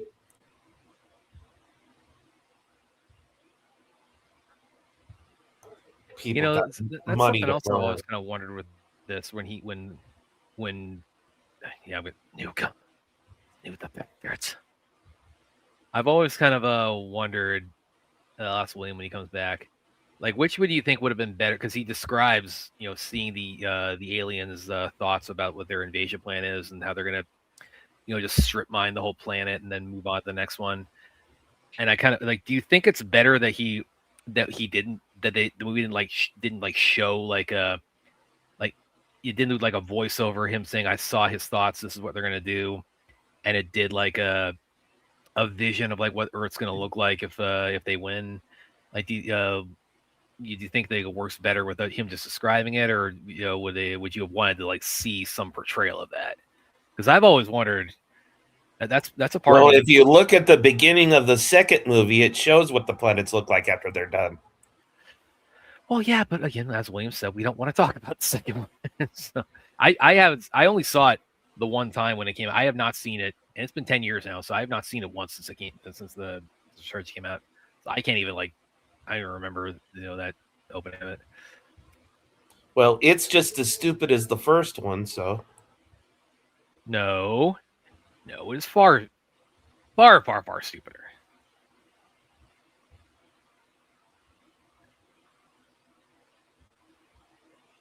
Hell, there's more iron in Mercury than there is on Earth.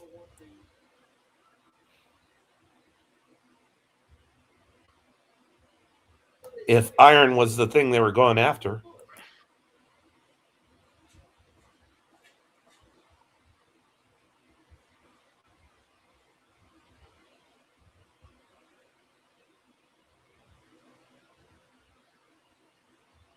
And for our Australian and English friends, it's going to get 43 degrees today in Vegas.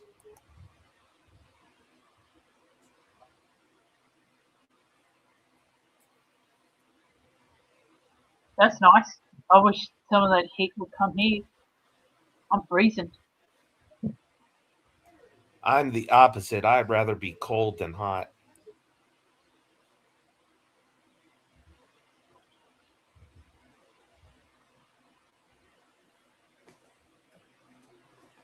It's why I sleep mostly in the summertime most of the day.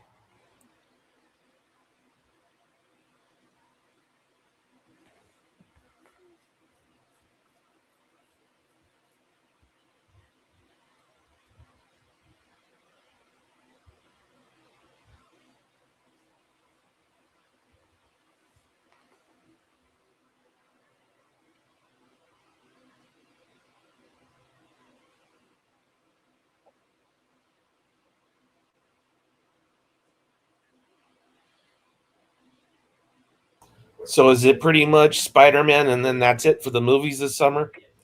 No, we got the Yeah. Odyssey too. We got the Odyssey. Minions is out right The now. Odyssey, Hey, yes. Clint, if you want to go to the Odyssey next Monday, I got seats.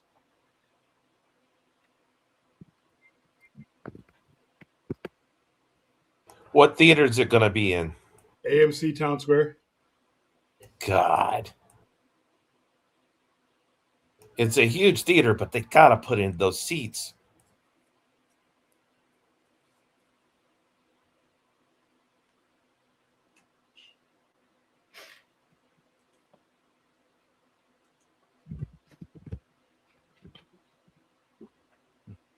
Yeah, William, I was asking a minute ago when you stepped away, like when the president says, like, I saw his thoughts of what they're planning to do, and he describes it. Do you think it's better that they just left it him describing it, or would you have liked to have seen like him do like a voiceover and it does like a dream thing where he sees how the planet's going to be just left turned into a husk? That would have been cool.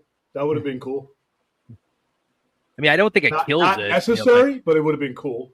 Yeah, it's not like a deal breaker, but because that's something I've thought about like ever since I saw this for the first time. Is like if they won, it's like, what does Earth look like by the time they're done with it? Well, here's the thing though. By the time that scene happens, you've already seen what they did to Earth, so you don't need an illustration as much to drive it home because you've seen what they're doing. So well, we've seen what they do as far as like like wiping out, trying to wipe out humanity. But I'm talking about like once they get rid of us, then what Earth's going to look like when they start strip mining, the whole planet.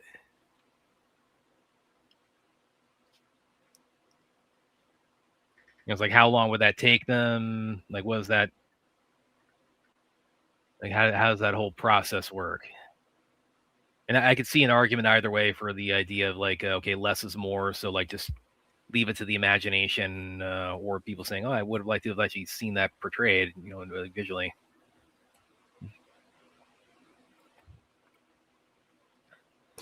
Yeah. And how does a human be able to read an alien who evolved on a different planet thoughts? Well, he's not reading his thoughts. The alien. Yeah, he's reading his intentions. He's seeing visions. Yeah, he's the alien. How does he have any frame of reference? Well, because the alien's like he's telepathically linking with his mind, so it's like he's it's not like he's like plugging into the matrix to like see what this is. The alien is like invaded his mind. How do you know the alien has a brain? Because it's able to communicate. So the movie there's so many unanswered questions in this movie that it's best not to ask them. I mean, octopuses, they have 8 brains. Funny you should say that, because I remember reading Roger Ebert's review of this, and he described these aliens as octopus men. It's a pretty good description.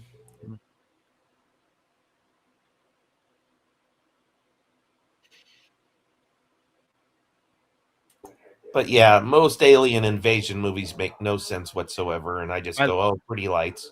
By the way, William, like going back to another question as far as like portrayal of the military. I mean, like what Will Smith does here, where he commandeers the helicopter, and when the other soldier says, "No, stand down," that he could get court-martialed for that, can't he? Yeah. So I don't know. End of the world scenario. I guess they let some stuff slide. Yeah, I sincerely doubt with the attack on a planet, they're thinking, "Oh, I need to court-martial that guy." Yeah, they need every pilot that they can get. They just lost half their pilots. Yeah. But that's the only way. That's the only way you can justify the whole thing about the president. And even then, it's like, yeah. How do you justify someone who flew a crop duster all of a sudden flying a modern military jet? Well, no, he was a Vietnam pilot. You know, they mentioned he fought in Vietnam, so he wasn't straight in the crop duster. They flew F4s, and now he's flying an F whatever. Well, yeah, but he's got some kind of like background with like. It's like me saying aviation. I have background because I played Microsoft Flight Simulator. Actually, that's not true, and I found this out. The F4 Phantom, the F111, the F14, and the F18A were all designed to be able to transition. And the reason why is because they replaced each other and they overlap. So the pilots who flew the F4, if you look at the, according to I know some Navy, and my uncles tell me this, it's a basic design. And they also made it so that it could be an allied plane. So that, and it saved them money on training. So that with each wave of jet, you didn't have to spend millions on reclassifying everybody. So, same thing with the F-18 and the F-14. Same thing. There are some differences, but nothing that it would take extensive training to overcome. And they did that for a reason. They did that for a reason because, especially when budget cuts came around, the maintenance and the training were the two most expensive things other than the jet itself. So, him being able to fly a Phantom, he should still be able to be very trainable in quick order on an F-18 Hornet. I asked myself that question too, but I also grew up on an Air Force base, so I could like go to like my neighbor and say, "Hey, is this bullshit? Is this bullshit?" No, nope. It is. Oh, it's all bullshit, William. Don't fool yourself. Well, no, but that part is also. You know what else? You know what else?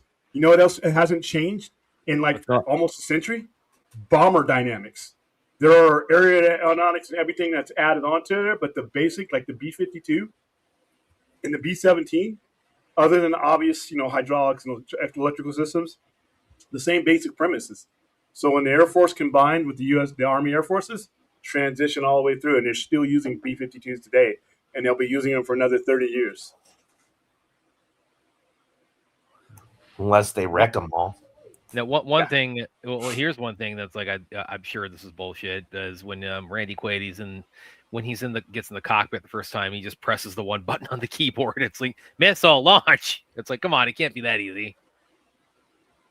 It can't be that hard, or you get yourself killed. Well, that's true, but I mean, again, he's just one random button. It's gonna. Again, it wasn't random. He knew that was bullshit. He knew where to hit button. He knew. I need to ask an Air Force pilot. It's like how because that's an accident waiting to happen. Yeah, it's not like the Millennium Falcon where hands just hitting on this shit and it works now.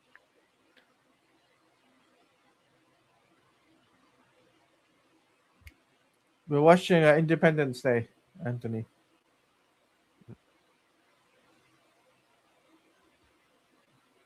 And B-52 is one of my favorite bands. Roam where you want to. What is going on around the world? Okay, what's that? What was you're doing Aussie karaoke? What's going on? Me and Aaron had the Golden Girls theme song in chat one night.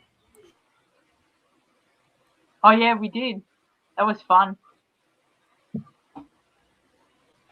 I didn't even know that was a song before then. I didn't even realize that was like a hit song like decades earlier before that show.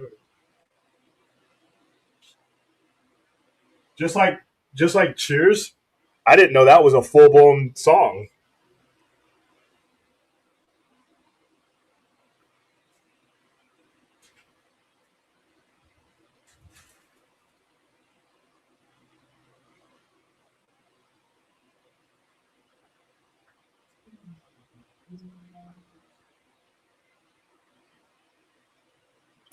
I swear, I really don't care about Travis Kelce and Taylor Swift.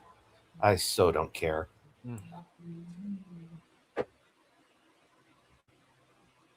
I'm like, hey, have a nice life. Good for you guys.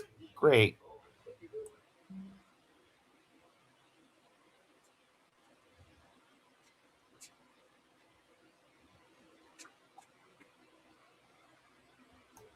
Anthony, he doesn't want to be depressed because that movie is depressing.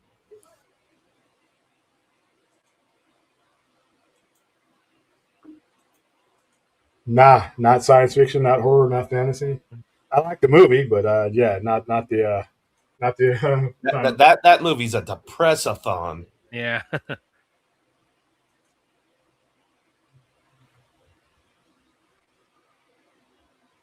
This is this cheesy popcorn movie.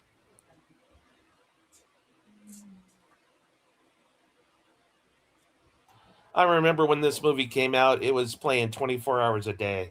Yeah. It actually was supposed to come out originally on July 3rd, and the buzz for it was so strong they bumped it up by a day. So it released on the day that it starts on. I remember going and seeing it at 4 a.m.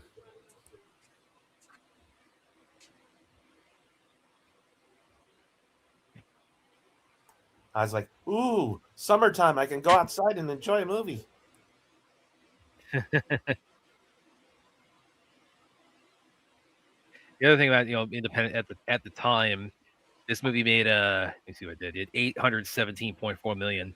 So that made it the second biggest grossing movie of all time to that point, behind second only to Jurassic Park.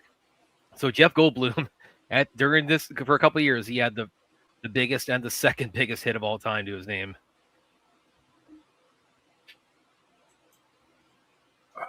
I'm gonna say how.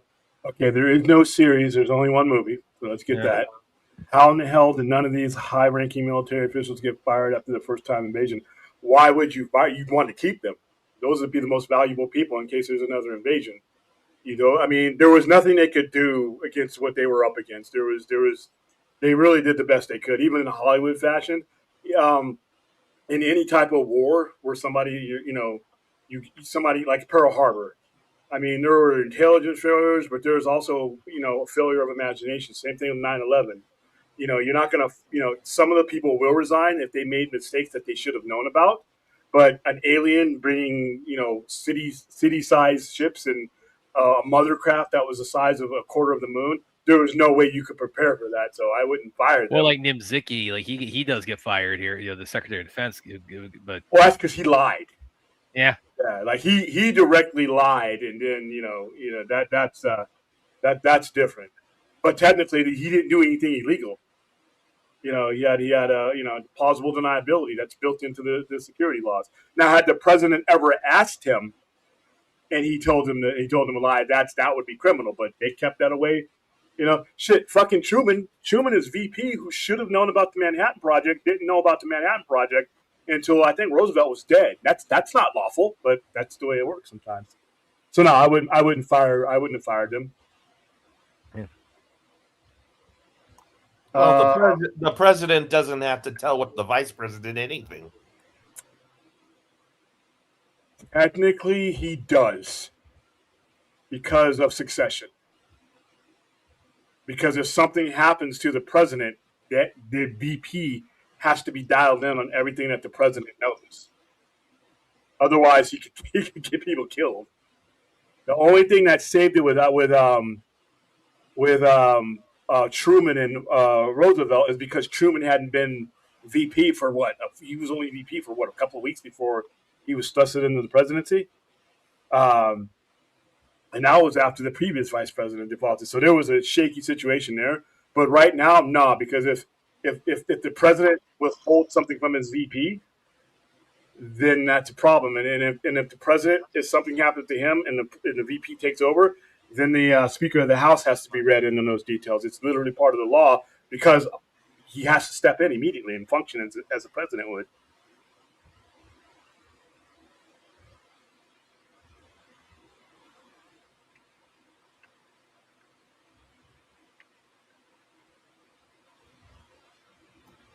Well, I never heard that before, William, but I have heard that the vice president is kind of like where they put the guys that they compete against. It's like, yeah, you're the vice president, and you get to Well, break. yeah, ties with the you're right, but if something happens, heaven forbid, knock on wood, if something happens to the president, he is immediately the president.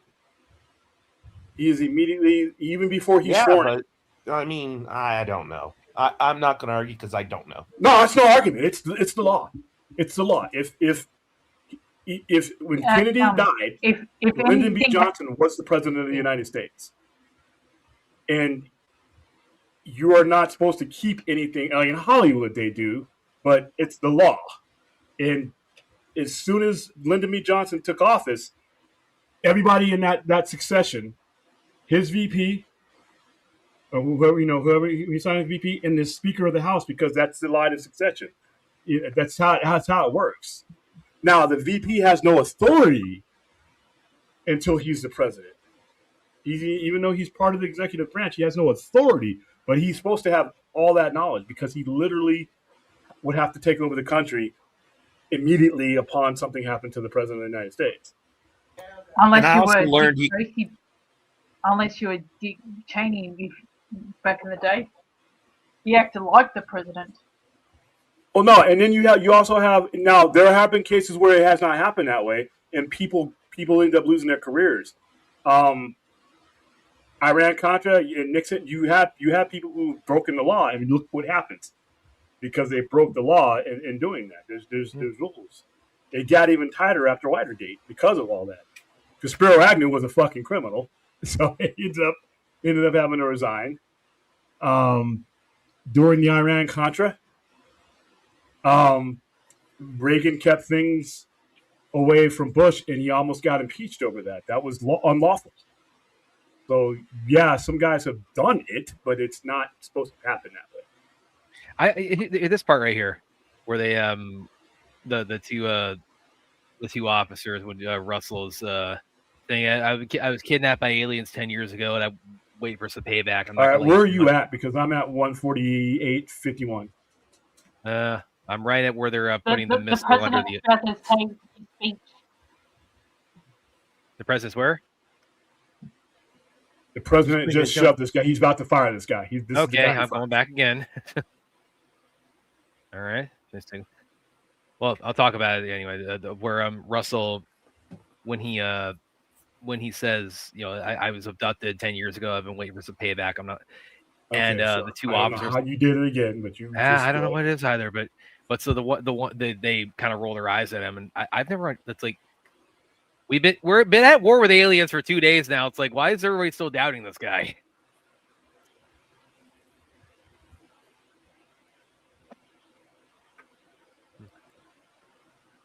And, actually, to go back to the Anthony's question, Williams, don't you consider the Independence Day movies that came? Well, there was only one that came after it, and it was terrible. Yeah.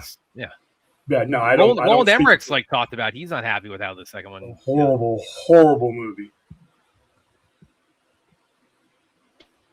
Yeah, if you want to see Anthony, if you haven't seen it, if you want to see like something that would be like a good a better representation of an Independence Day follow up, go watch Beyond Skyline. We actually done some watch parties, so we had the director Liam O'Donnell. We had him on for a little bit with those, but go watch Beyond Skyline because that better captures Independence Day much more so than Resurgence did.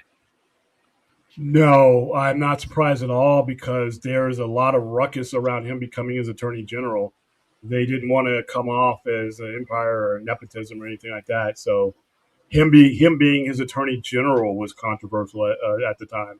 So no, I'm not surprised RFK never became his vice president. Okay, so I'm at 151.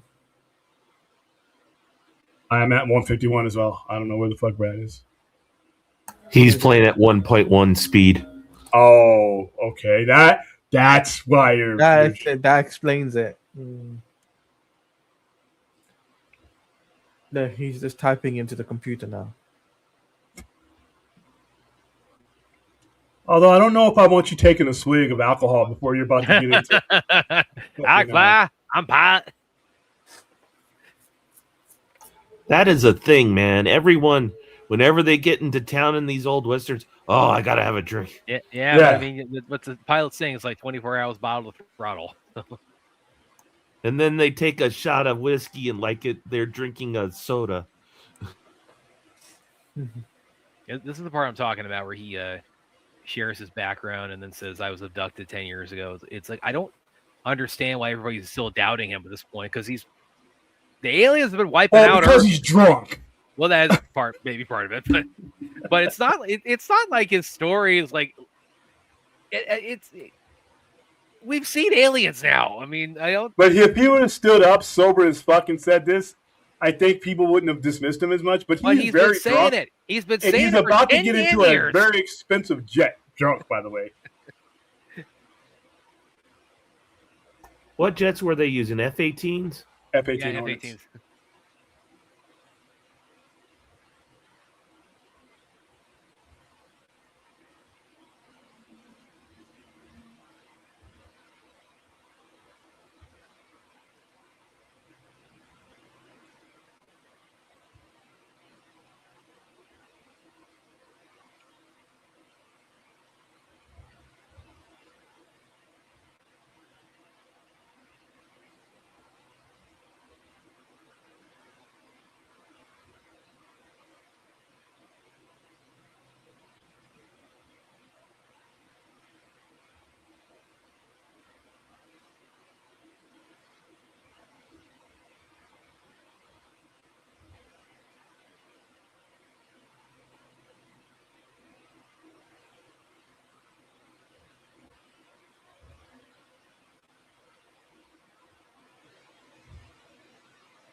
I really love Jeff Goldblum in this movie. Yeah. Mm. That's one thing I will say for Resurgence is that as stupid as it was to like take Neil Will Smith off, at least they There brought is no David, one good thing. they There's brought not David- one at good least thing to brought say about David Levinson Resurgence. back. There's They not were at least one they're smart enough good for that thing. part. It's about saying, but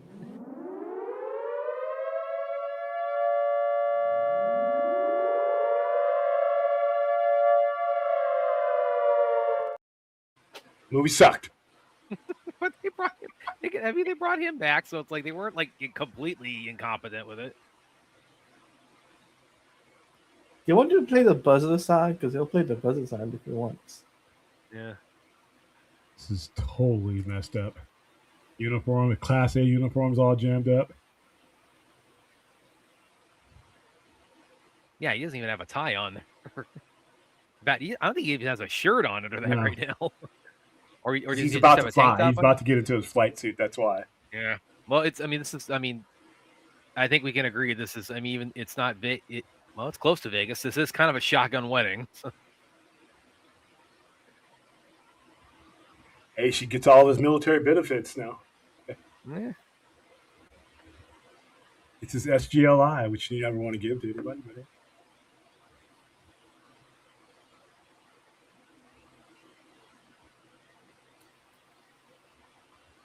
this is one of those movies that, even though I was on a tidal wave of bullshit, it was just fun.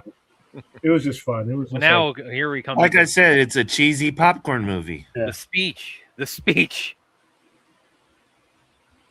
I'm telling you guys, I would vote for this president in a heartbeat. this speech is cheesy as fuck, dude. But hey, I would. This speech won him re-election by itself.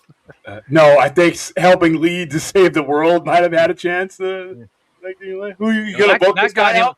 No, that got him like terms like that got him like they undid like that got him like his third and fourth term. They for him specifically they revoked term limits because of that.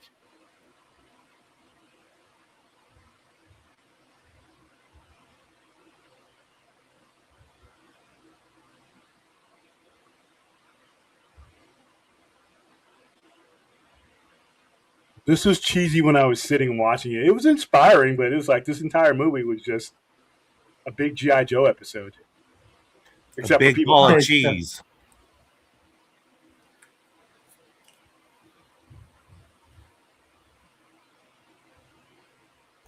I didn't think it was that good. I still don't think it's that great, but it's fun to watch. I got caught up in it. I could probably tear this movie apart because it literally is sewn together with feces, reality wise.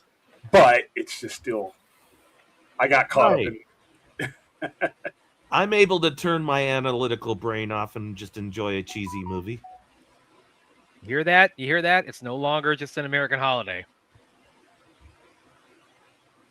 I'm sure the British enjoy the 4th of July.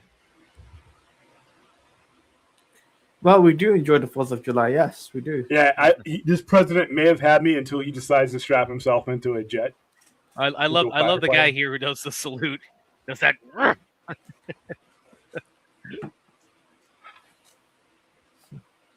I don't think you appreciate it as much as we appreciate it, Taladia. That Well, scene and you know- that guy was voted You know- the world's you know what I best did- extra. You know what I did for the 4th of July, Clint? What's that? I did the barbecue. Good. Well, that's good, Taladia, because guess what? Will Smith didn't get to go to one in this movie. So you consider yourself lucky. Actually, Anthony's got a couple questions here. All right, here, right here. Here's some bullshit. I belong in the air. Hold on.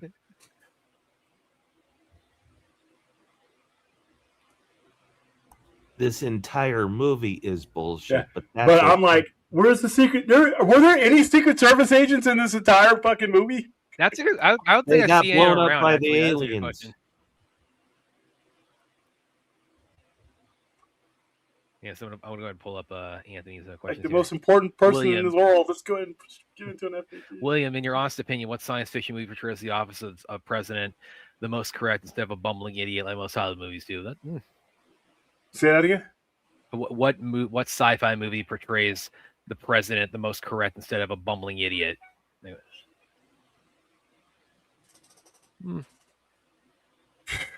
Well, I mean, he doesn't have to be a bumbling idiot for it to be accurate. I mean, the president and it Superman can be 2 accurate, was certainly. But I don't know. I'd have to think about that. There's a lot of options there. I think Air Force One. I always thought Air Force One. I don't consider that a science fiction movie. Idiocracy. I think for what little we get of him in Beavis and Butthead, Bill Clinton. Beavis and Butthead. That's I didn't know we were talking about just any movie. Beavis and Butthead. Well, Idiocracy is a science fiction.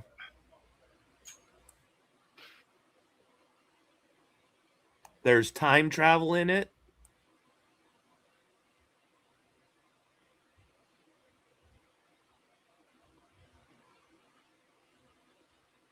It has Brando, which plants grave.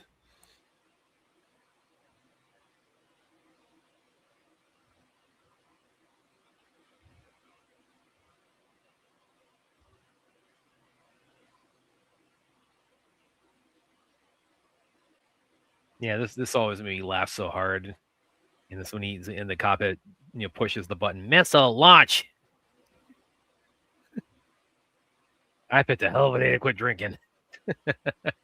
Well, that part, yeah, he's drunk, so he really should be in this fucking.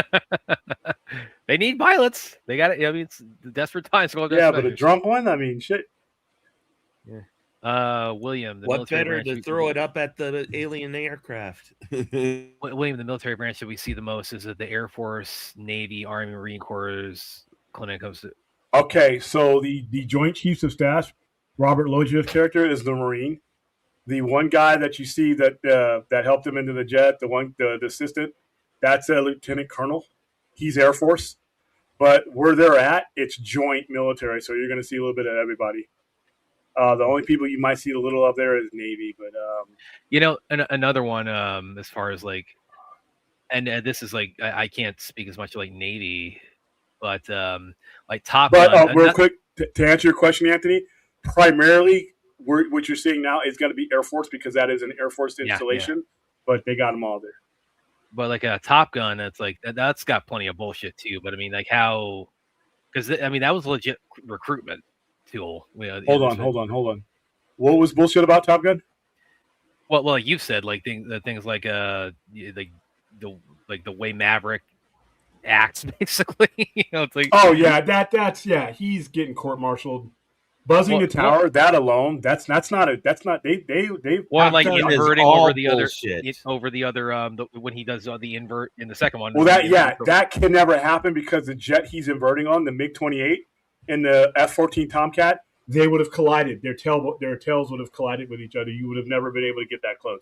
Well, Plus, good. The jet wash, the flow of air conflicting with each other would have caused them to lose control of both planes. So no, it's hard. The movie itself kind of calls, it's where he's at the beginning where he says it's like you don't take a promotion, you won't retire, and you're not dying. Well, that part is true because remember what I told you though. Once you have an admiral, and that particular admiral who's like the Pacific Fleet commander, he's one of the highest ranking men in the Navy. So he had an ally, an Iceman, to where there's nothing. As long as he had Iceman there, he was untouchable. He was untouchable. No letter of reprimand, because anybody who put a letter of reprimand in his file, there was nobody that could outrank Ice. Ice could just take it out. Anybody wanted to bust him down, Ice could just nope. As long as he was part of certain programs, and even the guy, the 3-star, John Hamm's character. He didn't want him. He didn't want him as part of it. But Iceman said, "No, you're taking him." And when Iceman died, he's like, "Iceman's not here to protect you anymore." Yeah. Because even he said, "The only reason I'm still here is because of you." Because Maverick did some shit that should have gotten him thrown out of the military, but because he had Iceman. Movie magic. Yeah. No, that's military. That actually happened. I've seen some people. No, I'm saying he didn't get thrown out because of movie magic. In real life, so I've known some guys who've done some shit that should have gotten them probably enclosed somewhere, but they knew a couple generals or so, and they always got off. When I was on deployment, man, I knew some people who were in good with some top brass who were banging people that they weren't supposed to be banging, doing things, going places where they were not supposed to be going, but because they knew a general or two. And it's not right, but it's what happens. Top Gun 2 was automatically, because Maverick would have died a very, very quick death, ejecting from a Mach 10. Oh yeah, that's death. I don't even think, to be honest with you, I'm going to go one further. I don't think he gets the chance to eject. I think he's fucking right. Area 51. I don't know if I asked this last time, William. That's Air Force, isn't it? It's Air Force, but it's every because you have different aircraft being developed for all armed forces. There's different types of helicopters that both the Army and the Marines use, but it's primarily an Air Force installation. But it's also joint with the government. I don't know if I asked this last time, but the part where they say it's like we should be safe from the ship because the Area 51's like buried within the, it's a subterranean facility. So when the ship gets, like, if it had managed to like shoot its laser cannon, like would that have been able to penetrate, do you think? Yeah, that looked to be some type of antimatter cannon, so it would have just penetrated as far as it needed to go. Does that mean it doesn't matter? Doesn't matter. I knew that was fucking coming. No. Yeah, it's like I'm the one that tells dad jokes. That wasn't that. You had to know Rocky Horror to get that. Yeah.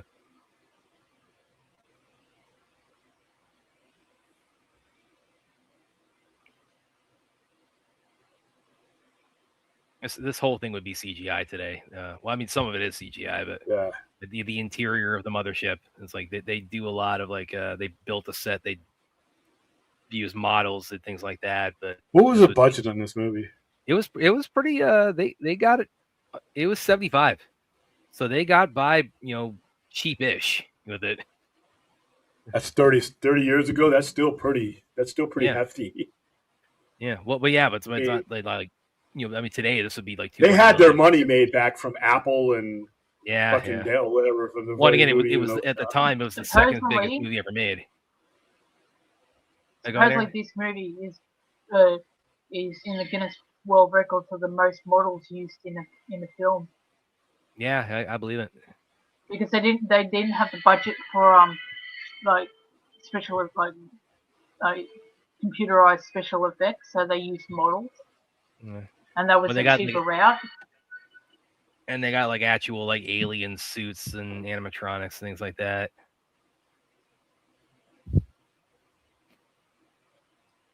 Now I'm not too clear about the thing about this. When the ship, when the clamps get it, okay, that's how the ship parks, and this is basically a hangar. But okay, like if this had been like actual, how the pilots get out? If there's actual aliens there, how do they get out? How they depart the ship? I'm assuming there's some type of craft that they're supposed to summon that they, to like. Is the hatch below? Do they go out that way? Then there's like a, no. Or maybe their suits, something. We never really found out a lot about them, and I'm not counting what we found out about them in Resurgence.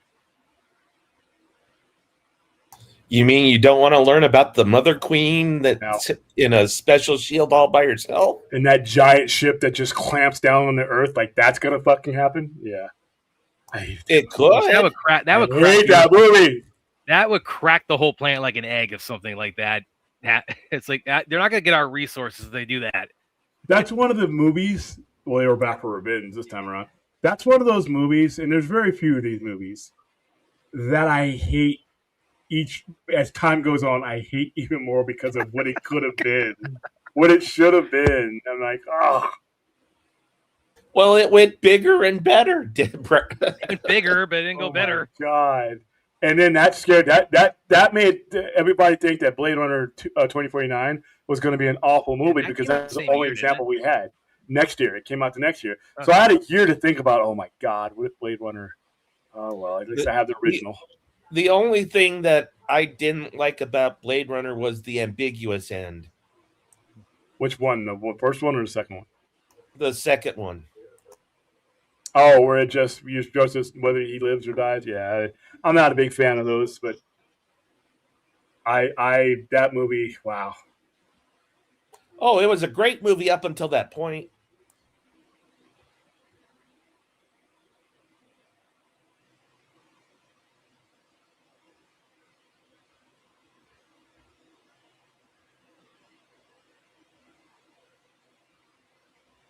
See, I think I've said this also before about the second one. Fun facts, this movie is part of the Predator and Alien franchise. It has a what? All right. Well, it was nice having you around. What? No, you are not taking this off. Goodbye. You're blasting me like that. Oh, listen, God. We already have Eric, I have one bonehead already on the screen. I don't need I don't have a sidekick. I'm just going by Predator 2. What we saw in Predator 2 in the ship. Exactly. What? No. William's not happy. Well, no. Well, speaking of Predator, is like that was something that that was an idea that was introduced in the second one. I think could have made for a better movie. Is the idea that we defeated them at this point in the first one, but then there's like when the ships crash, there's still survivors. There's aliens that survived their defeat. And we've been fighting like guerrilla warfare with some of the survivors in like places like the Congo. And I would have liked that. Should have been like it would have been a real kind of tone shift. It would have been a much smaller scale. But it's like I would have been down for that. Like show us because they could have shown the aliens on the. And I think canonically they're called the Harvesters. They would have shown them more individualized. We could have done like a Predator kind of thing with them. It's like I would have wanted to see that version of the Independence Day people. Oh yeah, yeah. If you just I mean, they could have made that like a legit horror movie where that one scene in Area 51 of the alien waking up. It's like they could have made the whole thing out of that. So you know Army. Army does a lot of. He works for Maximum North. God, I love Judd Hirsch here. They're not Jewish. Nobody's perfect. Can you mute William, Brad? Yeah, there's no notation on the cover. There we go. Talk about that. Lebanon actually banned this film because of the fact that it showed all like all different Arab nations working with Israel to fight the aliens. Yeah, they've got that Like- one when they cut in the part in Iraq when they've got the like the Israeli pilots on one side and the Palestinians, and they. I mean, because that's the whole point. The Iraqi flag. Yeah, I mean that's the whole point of the movie is that humanity is like we put aside all of our petty shit and just like work together to take down a common enemy. So it's kind of like the whole point of it. The Lebanese government said that sends a bad message. No, it sends a good message. I wasn't aware of that. So. Yeah, it shows unity. The hey, we don't want to go to war, but when we go to war, we all go to war. That's a good metaphor for the United States. We will fight like two tigers against everyone. In the States, we'll say, Georgia's a hick state, but once it comes to war, man, everyone goes. Yeah, so this is the idea of this is that's extrapolating that to like all the entire world. Nevada's even more hick than Georgia. It has small islands. ABC has been doing like a live streaming of all like the celebrations and that around the country. And last night they went to every single state in order. And I thought that Pennsylvania was the first state, but I was wrong. It's actually Delaware. Yeah. And I didn't even know that. I didn't even know that Georgia was the fourth state, which is probably one of the OG states of America. Yes, we are one of the 13 original colonies. Yes, we are. And California is the 31st. And the state of Nevada is a 36, so they're like right on the tail end. And then you got because of the Civil War, Nevada became a state.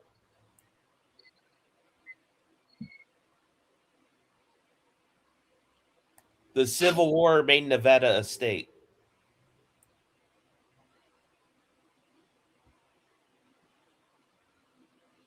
Because the federal government wanted the silver in the mountains to help pay for the Civil War. That's why Nevada's motto is Battle Born.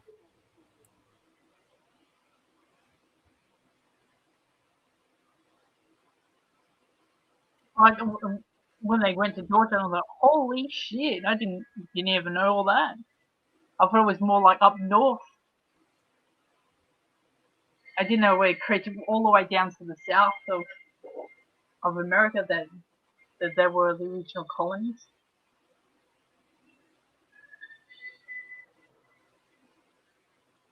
I love this.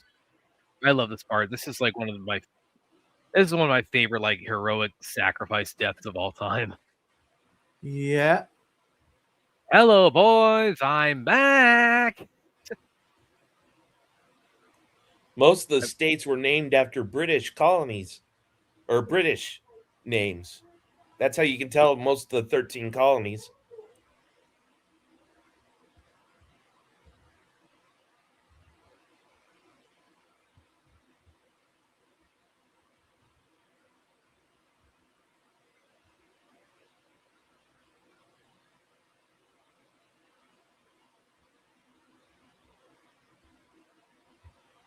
As you go west, most of the states are named after Spanish words.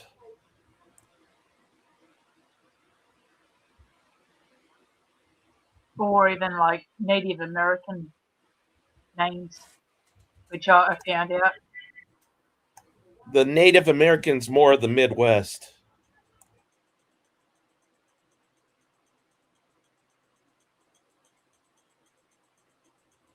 But Nevada's a Spanish name. Las Vegas is a Spanish name. California is a Spanish name.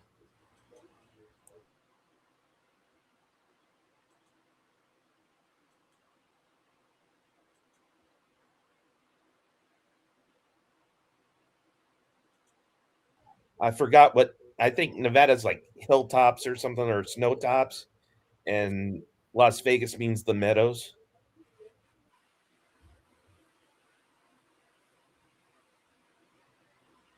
the red. What's really funny, Aaron, is people in New Mexico, which is a state, and they'll order stuff and they'll say, "Oh yeah, I live in New Mexico," and they go, "Oh, we're sorry, we don't ship out of the country."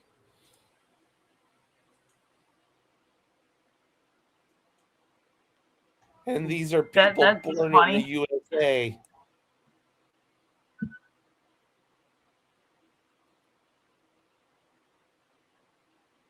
Who don't realize that New Mexico is a state. What? Hey, there's a New Mexico. As as former son. Yeah. Yeah, I muted you while you're talking to your customer there, William.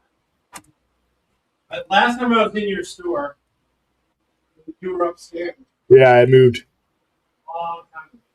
Oh wow. Okay. This is another. Maybe 3 years.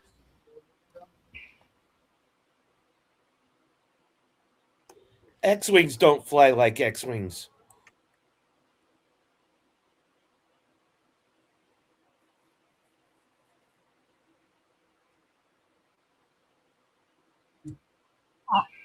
I'm just surprised that they didn't go over to all the different like territories that you guys own as well. They're just focused on the states. Okay. This is. I like in Star Trek and Star Wars and everything, all the ships face the same direction, like they all know which way is up.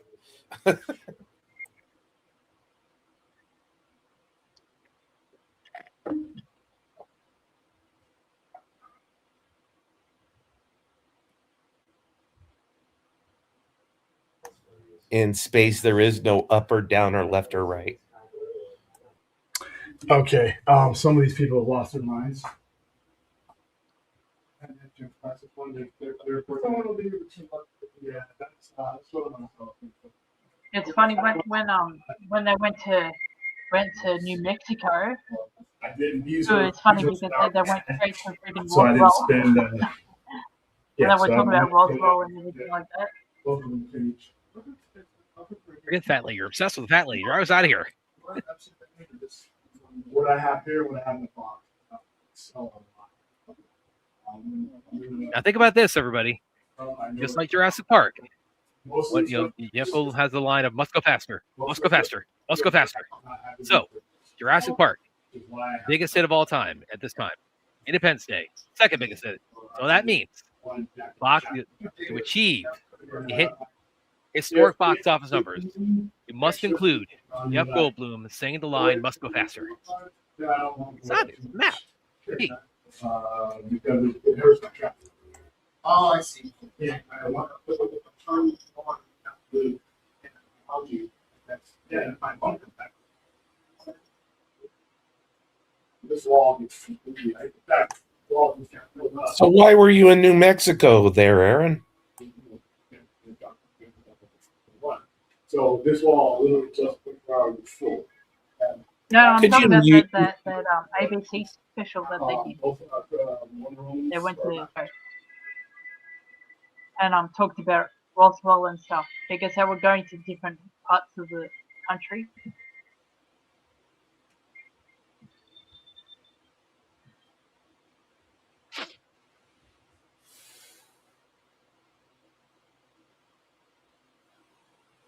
kaboom! Kaboom! Yes. New Mexico's where they have the blue meth candy.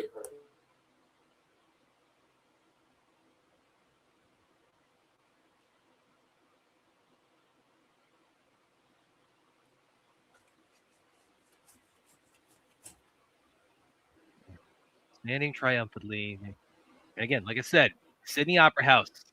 It's standing. Yes. It's still standing. It's like we told the aliens, you can't have that one. The mirrors the- reflected all the energy. And also the Harbour Bridge. Yeah.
Look at all this. It's like, like 10, 15 years ago, he punched the president.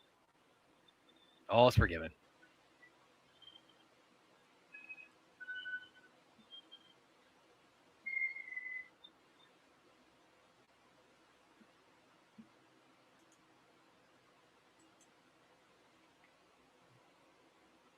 Sub fourth. May 4th.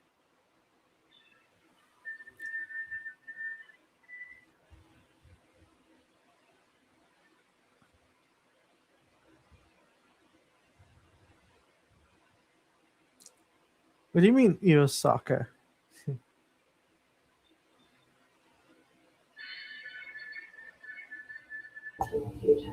Yeah, I refuse to watch this World Cup thing. FIFA could go suck eggs. That's you.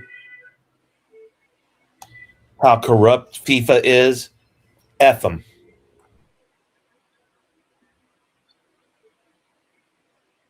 And there's the Shemiju showers.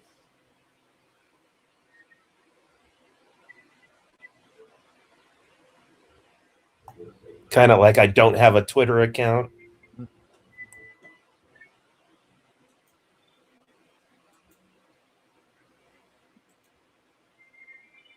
Kind of like you don't have. And that is Independence Day. Don't have a Twitter account. Never stepped foot in a Chick-fil-A. Yeah, he did. He was great at Spaceballs.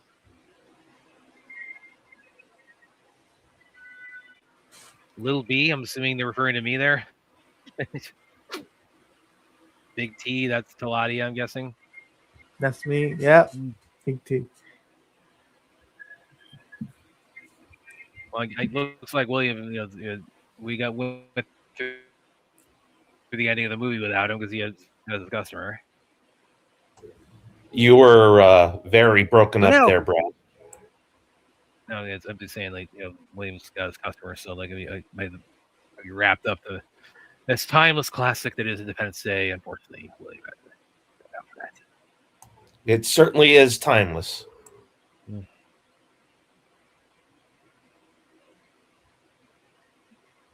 Hey, there's William. Where? Well, he left.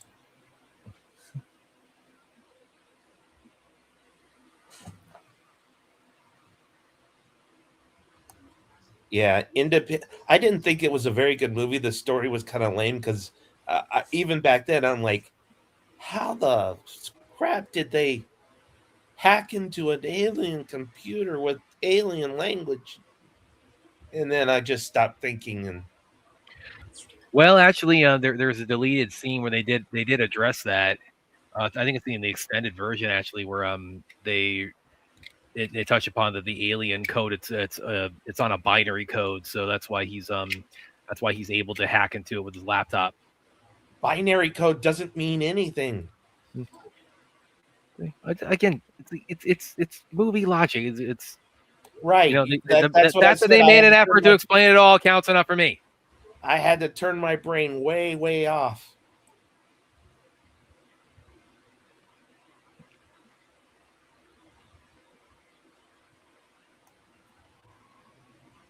And why would they need a binary code if they all talk telepathically? They do that because to communicate with their ships.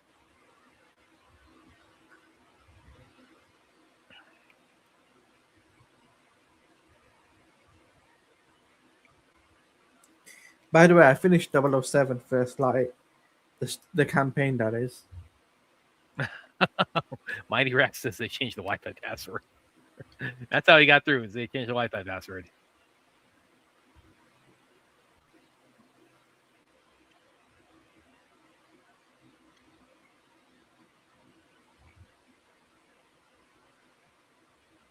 Most of our tech is not from aliens.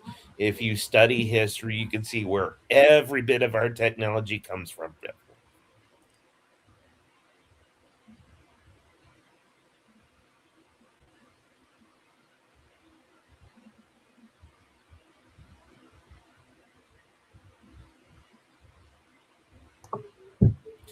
if you ever see how they did the special effects for the big fireball on the White House, you would go, really? That's it? It hardly looked like anything at all. But when they slowed down the film, that's when all the fancy stuff looked cool.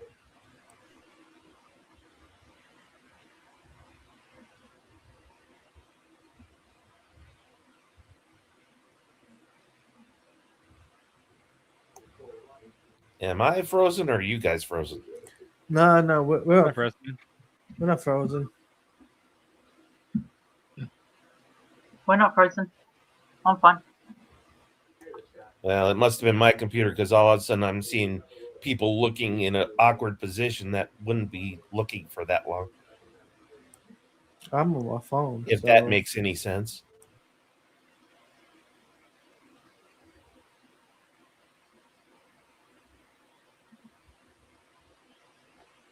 So when are we going to watch Independence Day 2 now? That's a William question. I'm guessing the answer is never.